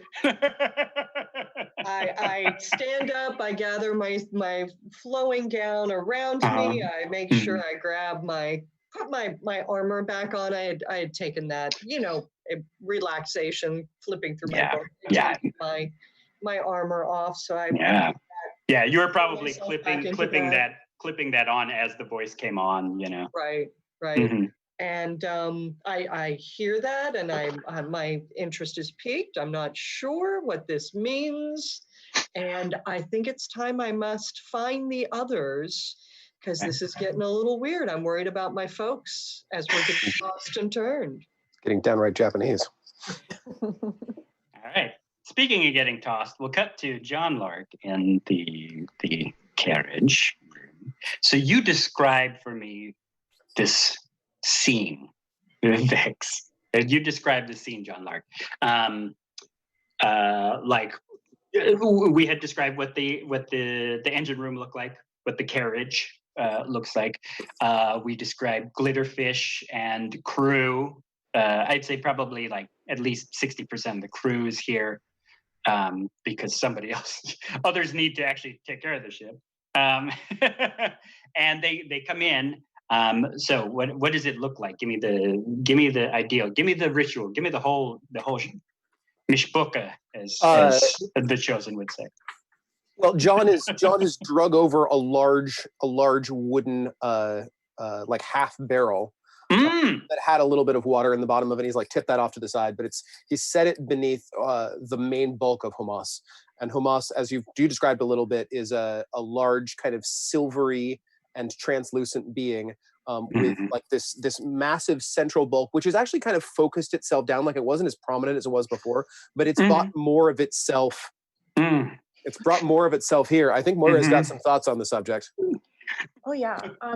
This is going to be great, everybody. And it's going to be fast. And I don't think we should make a big deal out of it or anything. But, everyone's first kiss is a big deal. So let's take it seriously. Okay. So you start to go down. All right. I'm going to go in for the kiss. And I think that this is going to be juicy. So like stand in the bucket. You can save some of the extra. Of course. Like, is she standing in the bucket like Venus de Milo's kind of hillbilly Venus? Yeah. This is fine. John, give me a perception roll. I don't know that I want to see what's about to happen. No. Oh God, I do. All right, that is a 13 on the dice plus John's massive perception of 1, so 14. 14 is fine.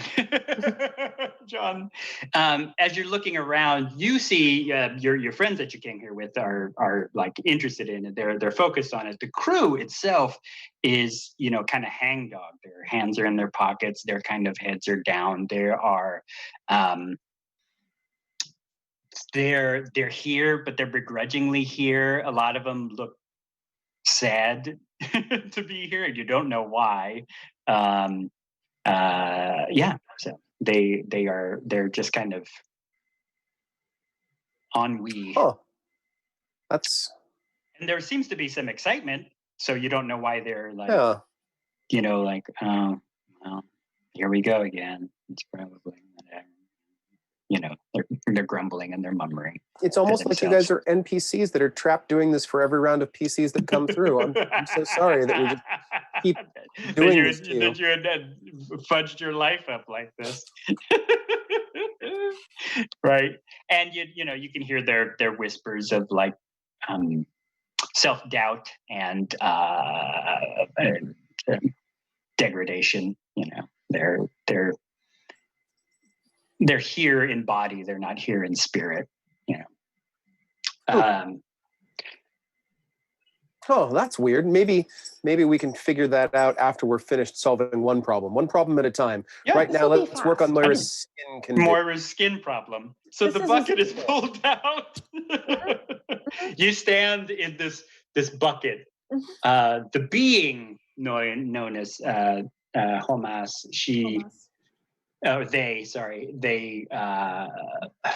they form themselves into a being to accommodate you.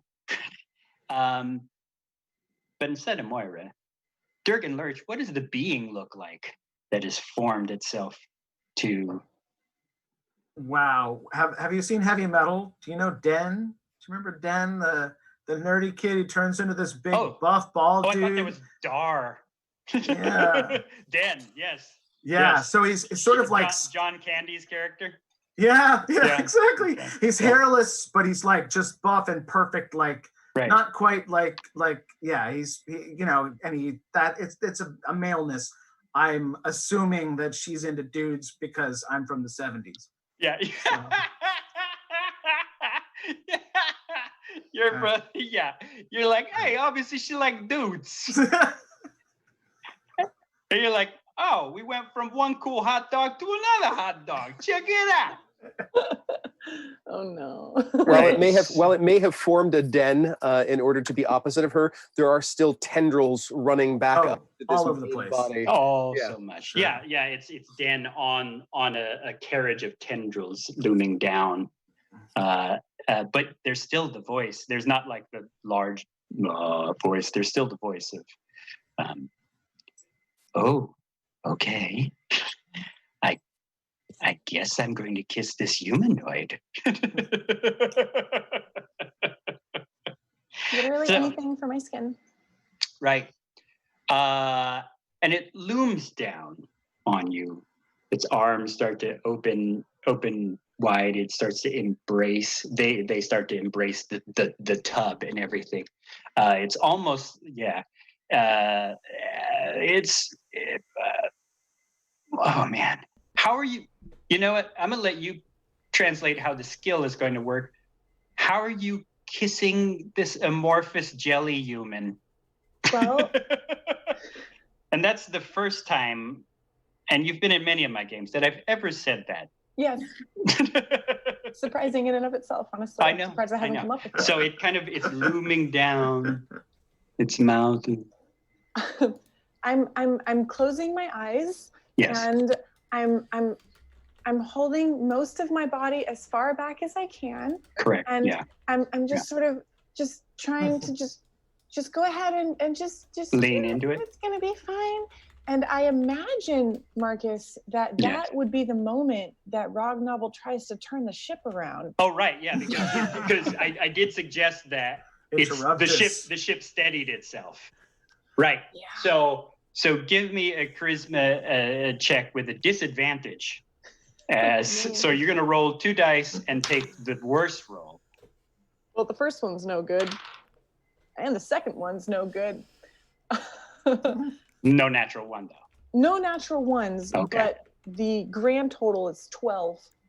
Okay. But that's only Yeah. because I have a charisma of +5. That's perfect. Yeah, no, I needed a little more to cure you of your weird disease. So Sure, you go into this embrace, and it's this weird, like awkward, sloppy, like we've all French kissed this person, where they're a little too enthusiastic. It's a little much. It's a little heavy, and it's exactly as Rognoble is describing. There's like, they already go for the ear. There's not even like, there's this clutching of the face that's a little awkward, that you're like, what is happening? You don't brush my teeth with your tongue. What is no? And so I'm not, they're just awkward. And the ship doesn't help out much because it's kind of so you melt into the perfect den male being body.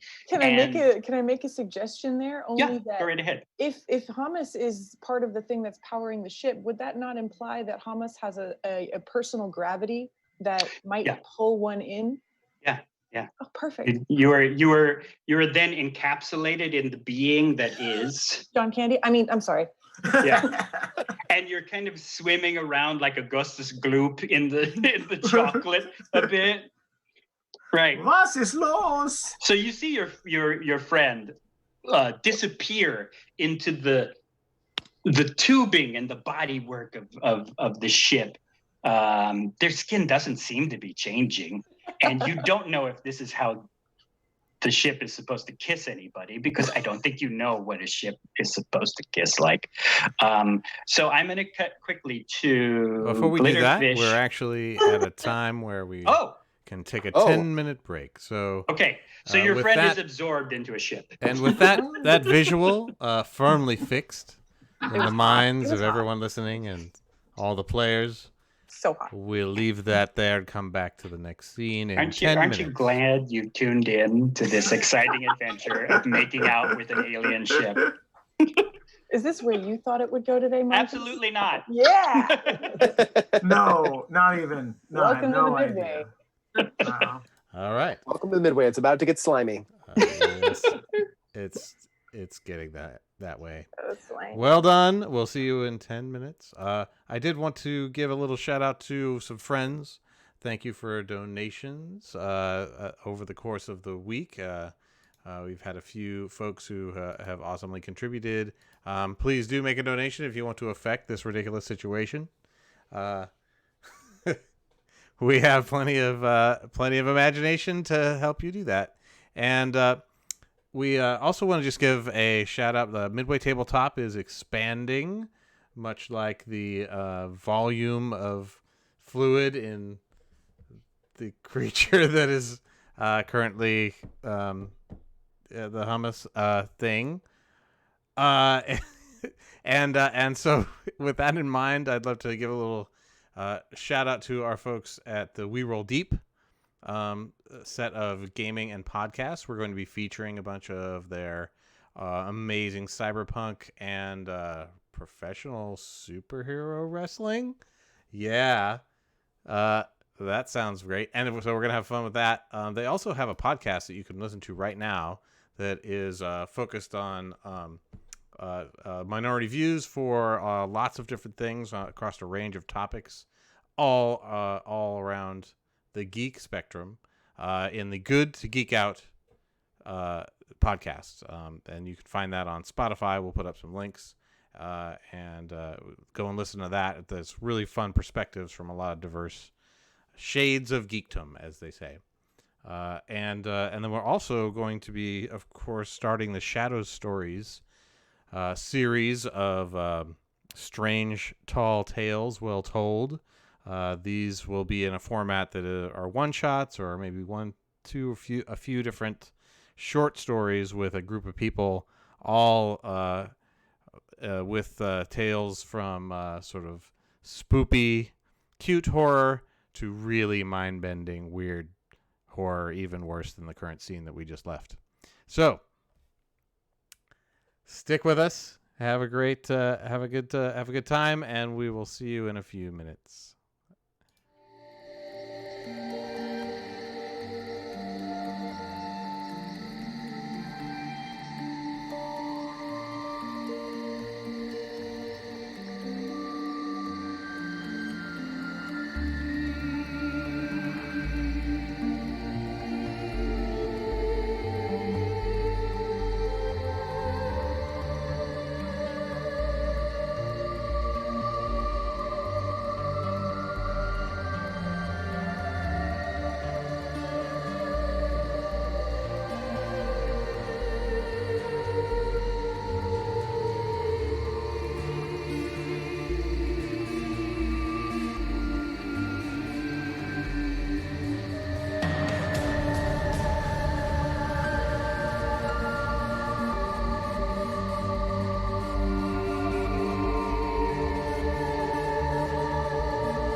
is ending. We're back at the third act of the show tonight. We have our incredible cast reenacting scenes from the heavy metal movie combined with some sort of twisted version of Sky Captain in the World of Tomorrow. So we're going to bring you all back right in so there. much better. Right back into the moment. We hope that you enjoyed the image that we conjured earlier. And Right. yes, let's dive back in, shall we? Please, Yes. Dungeon Master Marcus, take it away. Okay. So, Moira has been sucked up into the waters, the fluids of this ship, and in fact, the den-like being Hamas, she is, or they are, sorry, they are confused and trying to reach within themselves to find Moira as you're moving around the fluid works of the carriage of the ship. First, before we move on, Moira, could you give me a Constitution check? I'm going to make your dice check on this low in the beginning. It's going to be 10, so it may increase the more you're in there. I'm fine. I rolled a 15 on the die. Nice. So you're holding your breath, kind of falling into the body of this. But don't worry, it won't last long. My constitution's terrible. Yeah, it won't last long. Right. And we said we were cutting back to Glitterfish. We'll say Glitterfish and the gang below. And Dame, I'm going to quick cut and have you join this scene. You see Moira go and this weird, strange embrace with this being of liquid and starlight. It's almost like, oh God, if a shaved head giant Ken doll made out of Dep gel was kissing Moira, and then suddenly she is absorbed into the ship. So what are all of you doing? And then I'm going to cut back to Rog Novel. We'll start with Durgan Lurch, actually. I'm probably kind of coming down from all of this a little bit and trying to sense my connection to everyone around me and kind of a perception check on, my connection to the universe and everyone else. The usual kind of bring down, kind of philosophical. Okay. Thing. That sounds like an insight. Insight into yourself. You're actually introspectively inciting into yourself. I don't even know who I am anymore at this point. I don't even know what I am. I'm like, what are we really? 18, and I have guidance. Okay. Yeah. So I can add a D4, but that's probably good enough. So that's 20, and his insight 25 actually. Jeez. No, 24 with that. Jeez. Yes, he's very insightful. I would say you feel not only is there a connection to your friends, the ship, the feeling of compassion and love, a very, very deep connection to Moira, and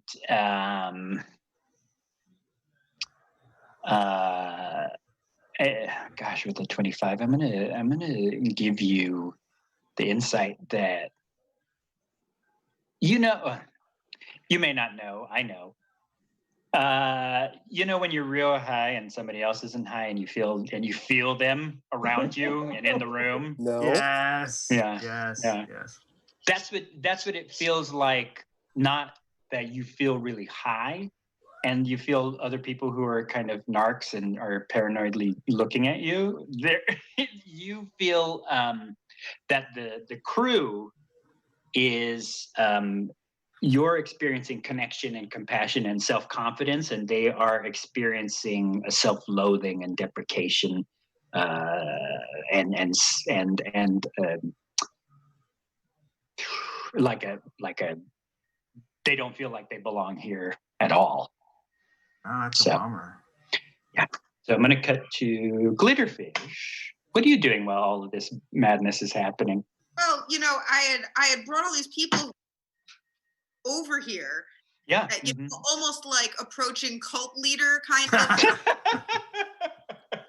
Like, come with me. I have the answer. I have the medicine, and I'm like getting all these people to buy into this. But the medicine just got sucked into John Candy, and now I'm like, oh shit! Like I had committed these big promises, but I didn't expect this to happen. Yeah, which is odd because something exciting is happening and is as more on a catastrophe side, and they don't seem to be reacting like anything big deal is happening. They're like, what the hell? Like she brought us all the way here. We were like kind of buying into it. We were starting to think maybe she had the answer, but obviously she doesn't know what's going on. So they're kind of doubting me now. Yeah, they're a little they're focused on you as to like, and especially because you asked to like, hey, maybe I'll work with the crew and maybe I'll get on board this ship, and they're kind of like, and I'm integrating myself, and I was like elevating myself, and they were starting to follow me. And now so I guess I'll ask, what are you gonna do about all this business? Well, I'm kind of like standing back and waiting to see what happens with Moira, because it's all about what happens with her. If she comes out and she's like, feed off of me, and we can work this out, then I may maintain my cult leader status with these people. So I'm standing back and waiting. Okay, gotcha. All right. So you're just like quietly being like, wait for it, and they're like, it's not all yet. Actually, give me a persuasion then, to persuade them to stick around in this scene. All right. Ah, your eyes. She's a shifter. She truly is a shifter. 8 plus 3 is 11. 11. Okay. Some are kind of like heading towards the door to head back to work, and some are sticking around to see, what's going to go on. So you're losing a couple of them. They're like, I don't know. I've got an Allen wrench to turn or something. And so they start to move. Not a lot, but quite a few.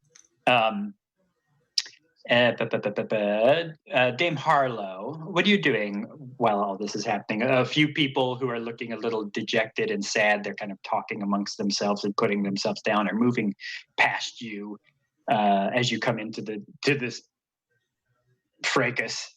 And so it seems like something exciting is happening, but a lot of people are leaving very bored. But what are you doing? Well, I enter the room looking for my friends and what is going on. I enter the room. I see this celestial John Candy. Is that what we decided? Well, it's John Candy's ideal self. Right. So this super bow hunk,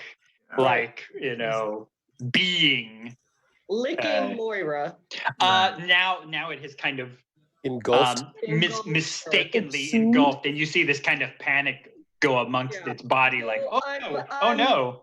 I'm checking in with Moira, and I'm concerned about consent.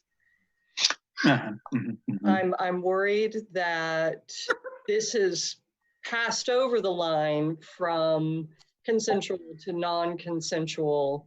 And I'm wondering, but then I also sense that I get the feeling that the ship might be swaying and bucking a little bit. Connection to Bohunk, Ken doll, celestial John Candy. Oh, he is not a Ken doll. Gulick. No, Yeah. no. Marcus used Kindle. I did use Kendall just to see Beefy, if we beefy can stay in TV 18. So a It quick is past question. 10. We might be able to go TV 21, but I'm not going to go into deep description about that. We're going to There were we're gonna- tendrils attaching him to the ship. we're going to Tendrils. veil the description of his anatomy. You can Google it. Oh, that's what you mean by tendril. A question I paused. is the ship's rocking and rolling connected to the emotional excitement of this entity that's getting kissed for the first time? Give me a insight roll, please, and I'm going to make. Because I'm I gonna- asked a question.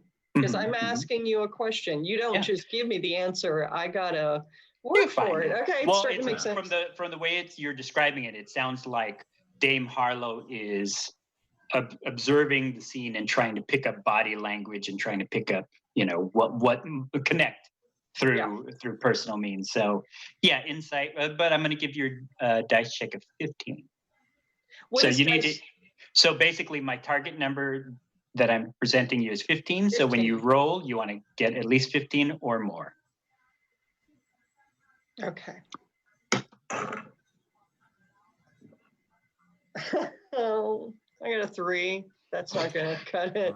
So you don't have a I know plus nothing. 12 on that. You got okay. inspiration? Do you have any inspiration left? Yeah, do you have any inspiration left? I forget. Yeah, I believe you might have had one. Like everybody still probably had one left. Would I Marty spent mine on know? sausage. This is the one I have. Oh yeah, you spent one on sausage. Yeah. Sausage. I believe I you get a do have ruling one on marked this? on your sheet, so you have one. Yep, it looks like you do. Okay. Yep. Marty, were you talking to me?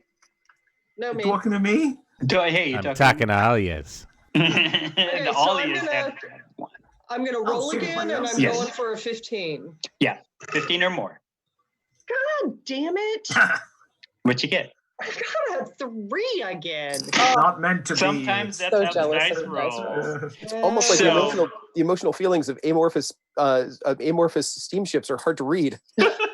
I think, and my other thing is you have been spending a lot of time in self-reflection, so you are not, you don't really know this like this thing, and you're not in the steerage, so you are completely fresh and new. So yeah, you wouldn't be able to assess this because this is completely fresh, brand spanking new to you. Like, oh, this is how the ship works, Thank you, Marcus. it says I engine. appreciate you giving me a juicy rationalization of I'm- failure. And Yeah, as that's as his a job.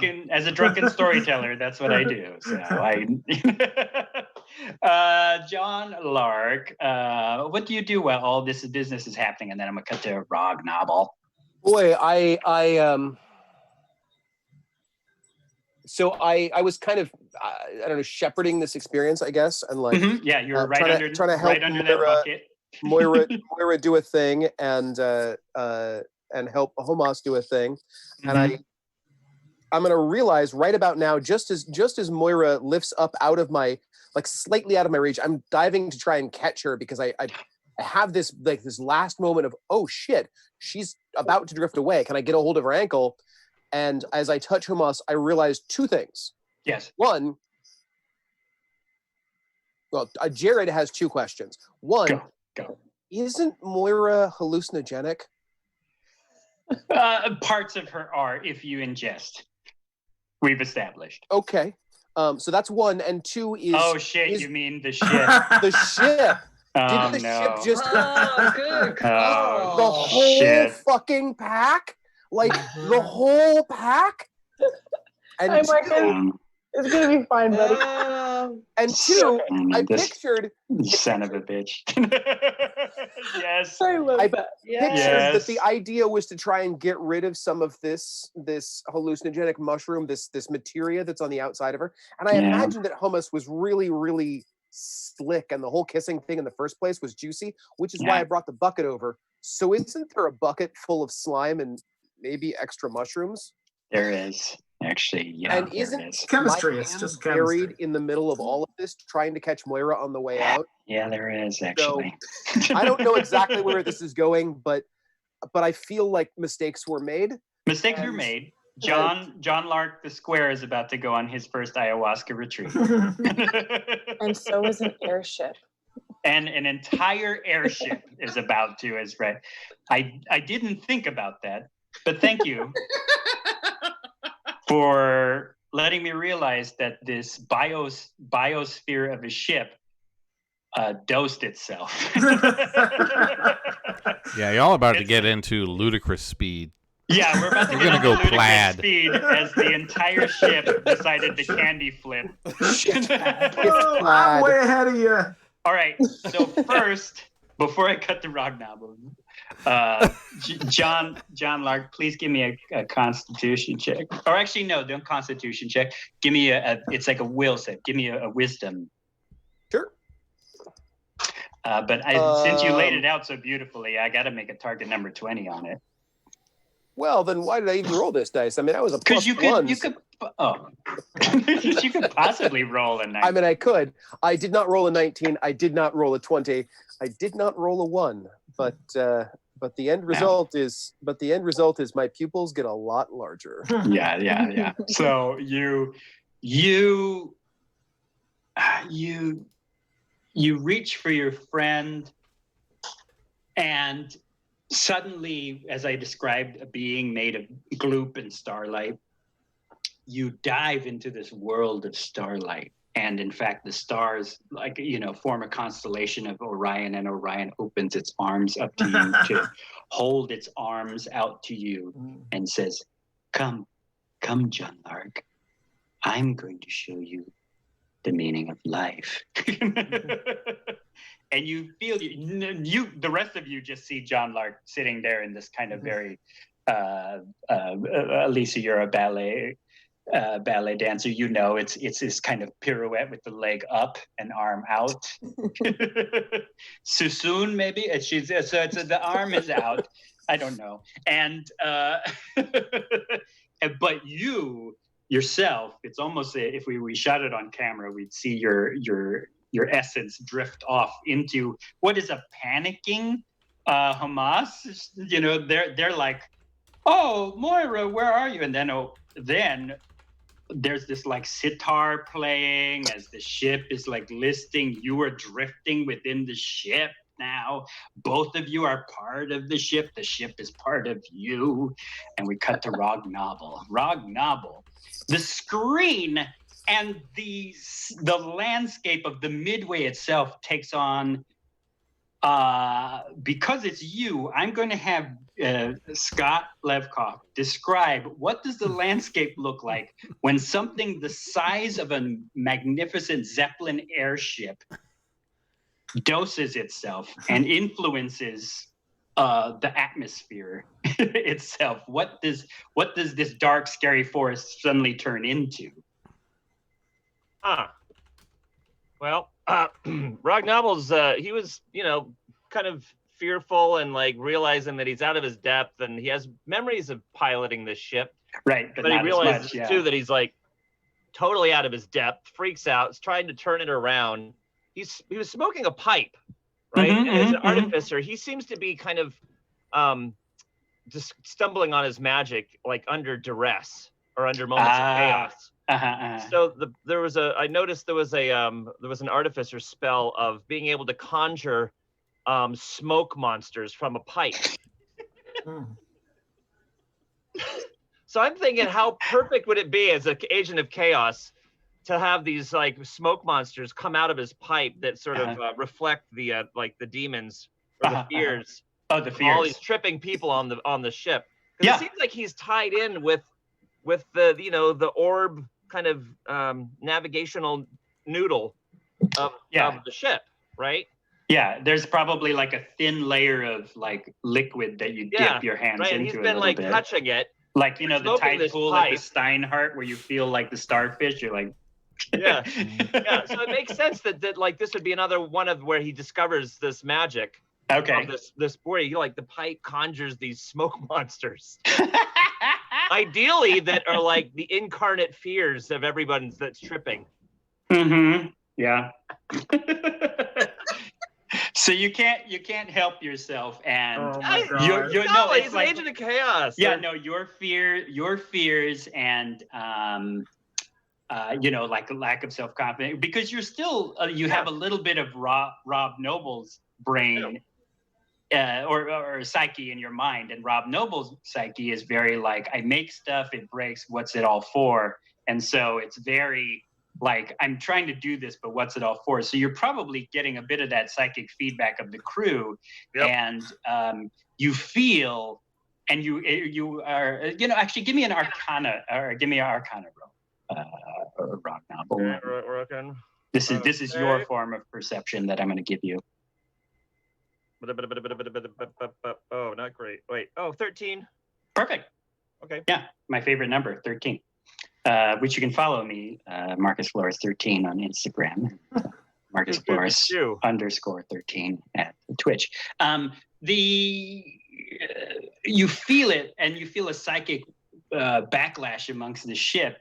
And yeah, the smoke monsters come out because you feel that the entire crew is infected with brain weasels. These creatures that fill you with self-doubt and self-loathing, and that's affecting you now. You in fact are feeling a little infected by these creatures that are buzzing through your emotional makeup, and yeah. And so these smoke monsters come out, and are the smoke monsters just invading the ship? Or are they in the steerage? Yeah. Okay. You hear voices behind you, and it's almost like you hear them underwater, and so you know that it is Captain Kildane and Exelian being like, no, stay positive, no. And you feel the smoke come out, and you hear them kind of being taken away by all of this, and holy moly, this might be a two-parter. So the ship itself is now lost in this weird, strange listlessness as it's going through what looks to be like if you've ever dropped oil and paint into a pan, it kind of, those psychedelic project that up projectors. Guys, the moon's a Mongo. Yeah, the Mongo is coming. The Mongo is coming, and the ship is drifting, falling into this this maelstrom of like self-doubt and and all of that. And wow. Okay. Fantastic. So then that is, I think, where we got to end it. Yeah. We're in this.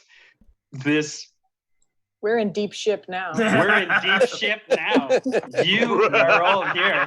And right. And that, well, we usually end 10:40 and kind of do our goodbyes and wrap up. So I got to say, we're going to wrap up here as our heroes are in a psychic maelstrom of self-doubt and self-discovery and acid.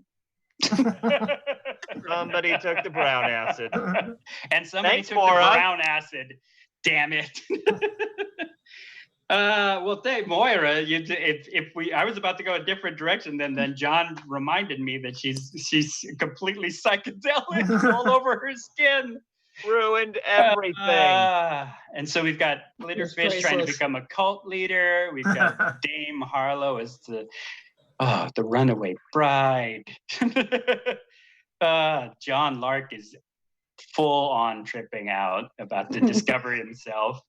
Durgan Lurch is coming down and connected with the universe, so maybe he can guide us out of this Rock novel. Has casted forth smoke monsters of fear around the ship, and Moira is about to maybe choke to death on the liquid being of Hamas, the biosphere ship. Watch your wording. Hamas, I don't eat me, but I am also eating Hamas. You are also Hamas.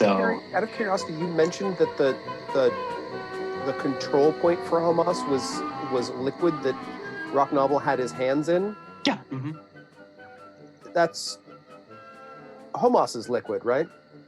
Yeah, they are a type of fluid. Oh. Just Oh shit! curious. Getting ideas, aren't you? Before we sit back, before we cut this off, Rognobble, give me a wisdom. Uh-oh. Thank you, John Lark. This is not gonna be okay. I'm not too stupid. You're not in the main backlash of it, so it's 15 is the number you're trying to hit. I get. Oh yes, 18. Nice.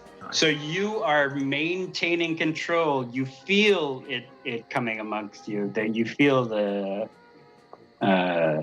the outside of your vision gets a little fuzzy and cloudy, but you're holding on, probably because your co-captains or your mentors are there yelling at you to stay positive, to stay focused, but they're battling their own fears and the smoke monsters that you have conjured. So yeah, thanks for tuning into the Yellow Submarine. Can I outro with Sky Pilot by Eric Bird and the Animals? Eric Bird and the Animals. I have a gadget that can make like a 25-word message. So I start, Sky Pilot. Don't, we might get sued. Smoke monsters. No, we're too small. It's fine. So sorry, Rognobble, what were you saying? You were saying something. Oh my God, I love him. I think he's learning how to harness chaos. All right. So I think the only two that are, or three that are sane amongst us, we got Dame Harlow, Glitterfish, and Durgan Lurch. The other three are in the ship, quote unquote. They're Rognobble is doing their thing. So yeah, well, I hope you enjoyed this this moment of Burning Man D&D. It's better than Firefest D&D, I guess. So. We're not out of the woods yet. We're not out of the woods yet. Next week's title. Episode title. Oh, I did it. All right, so thank you so much for running, everyone. Thank you so much, Marcus, for the awesome weirdness and D&D coolness. Everyone's Jared, Scott, and John, and Steph, and Jess, and of course Lisa. Once again, you did it.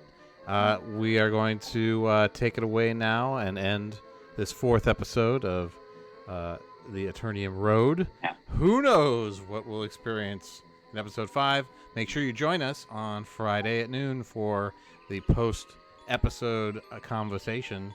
I'm sure we'll have a lot to talk about. We went into some interesting territory here. And we'll have lots more announcements about shadow stories coming from the Aternium Road and the We Roll Deep Geek Out folks as well. So, with that, we'll see you on the road. This is me DMing.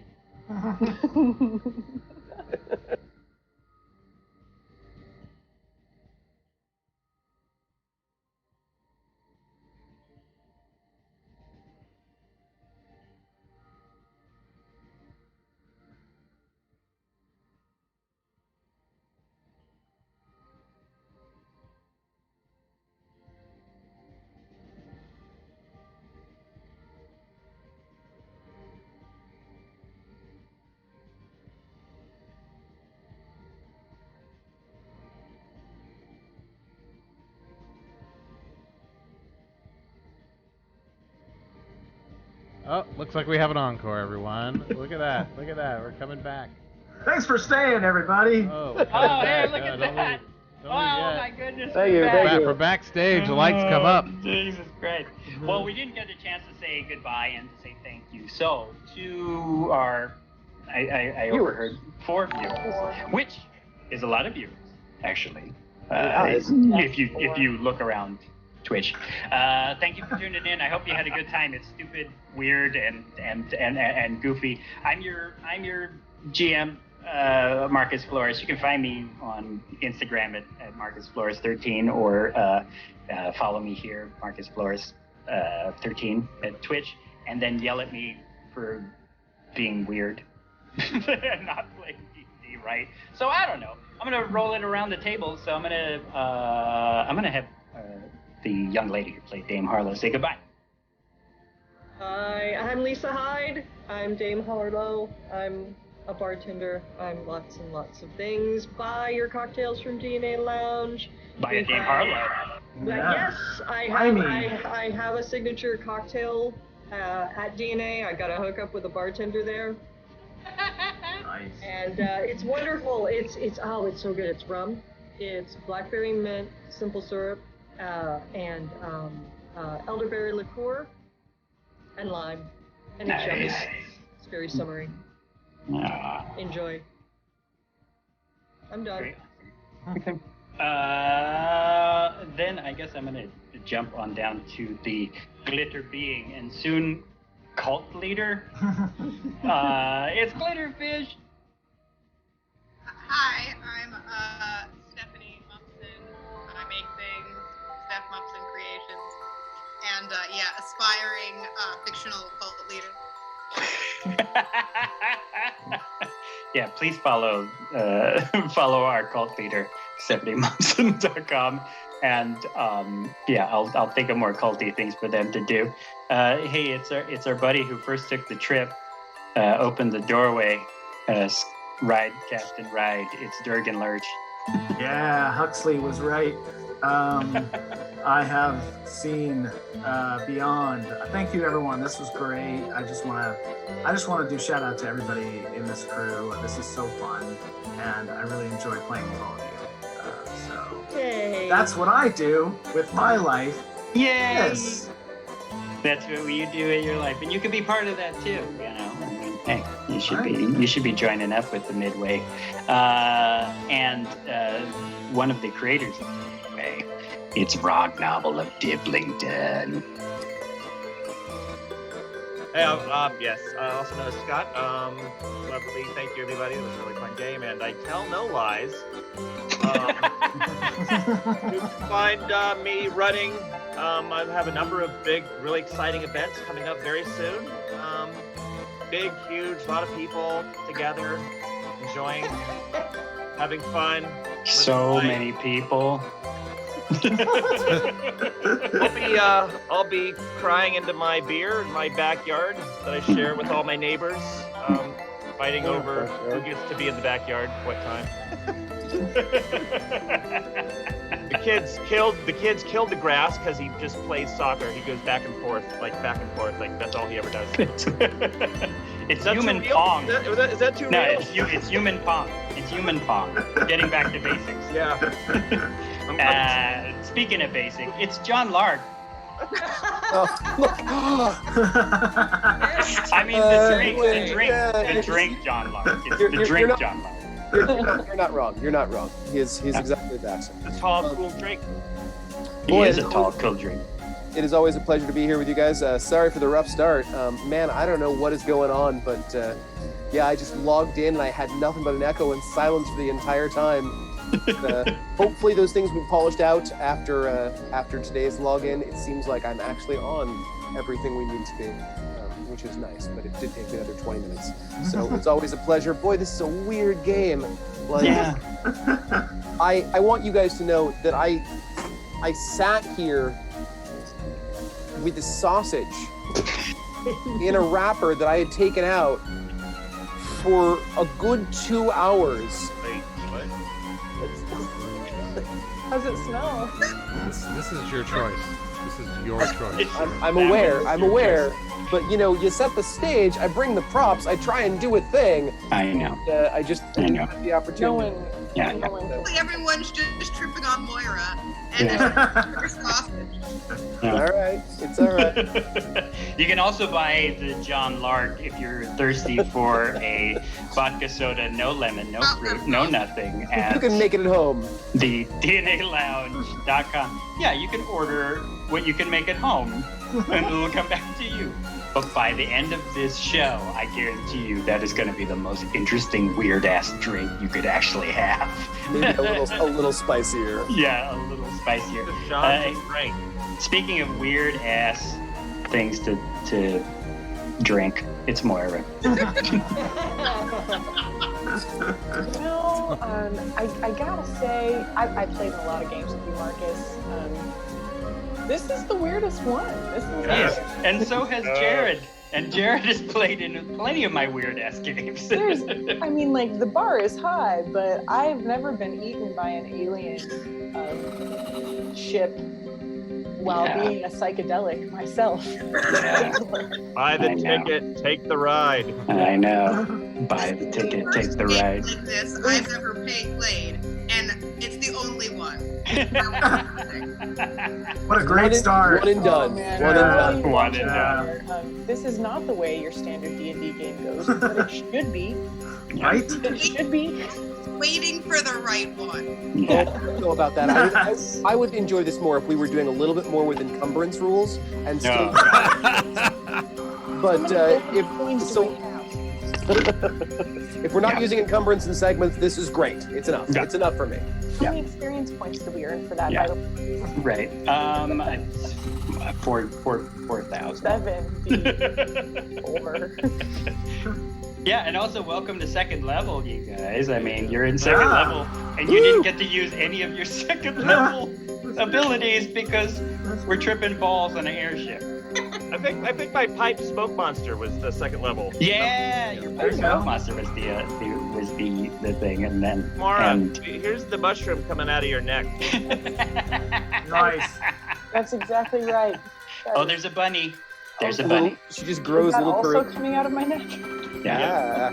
But yeah, so that was us wrapping up our weird ass game. So thank you for hanging on. Those of you who didn't sign off and were watching the ending trailer, I guess this was the after credit roll. Aren't you glad you stayed? Yeah, the stinger. yeah. This is the stinger bit. Yeah. At the end. The credits Just rolled. like, just and like then- Marvel. That's right. Okay. Ladies and gentlemen, what's this? Go. Moira Lulu riding a motorcycle. Yeah. Yeah. Nice. Yeah, that's it. All right. And we're out. Well, that's good for y'all. I'm gonna go ahead and say my last bit. So yeah, this has been Midway Tabletop. Our beautiful Aternium Road, producer, episode Marty 4. Kaplan. Thank you. Yes, I have been your executive producer, and I will be hosting the chat on Friday at noon, coming right up. So please join us then, and we'll see you soon on the road. Again. Ding ding ding ding ding ding ding ding ding ding ding ding ding ding.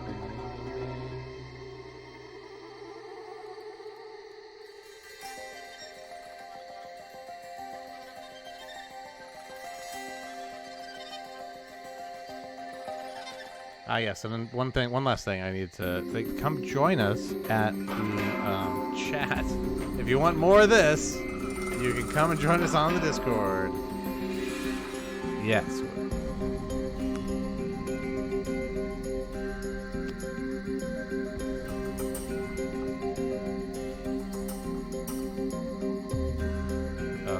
Yes, what he said, and then we can go ahead and drop this link. So come join us on Discord, and we'll see you later. Have a good one. Good night.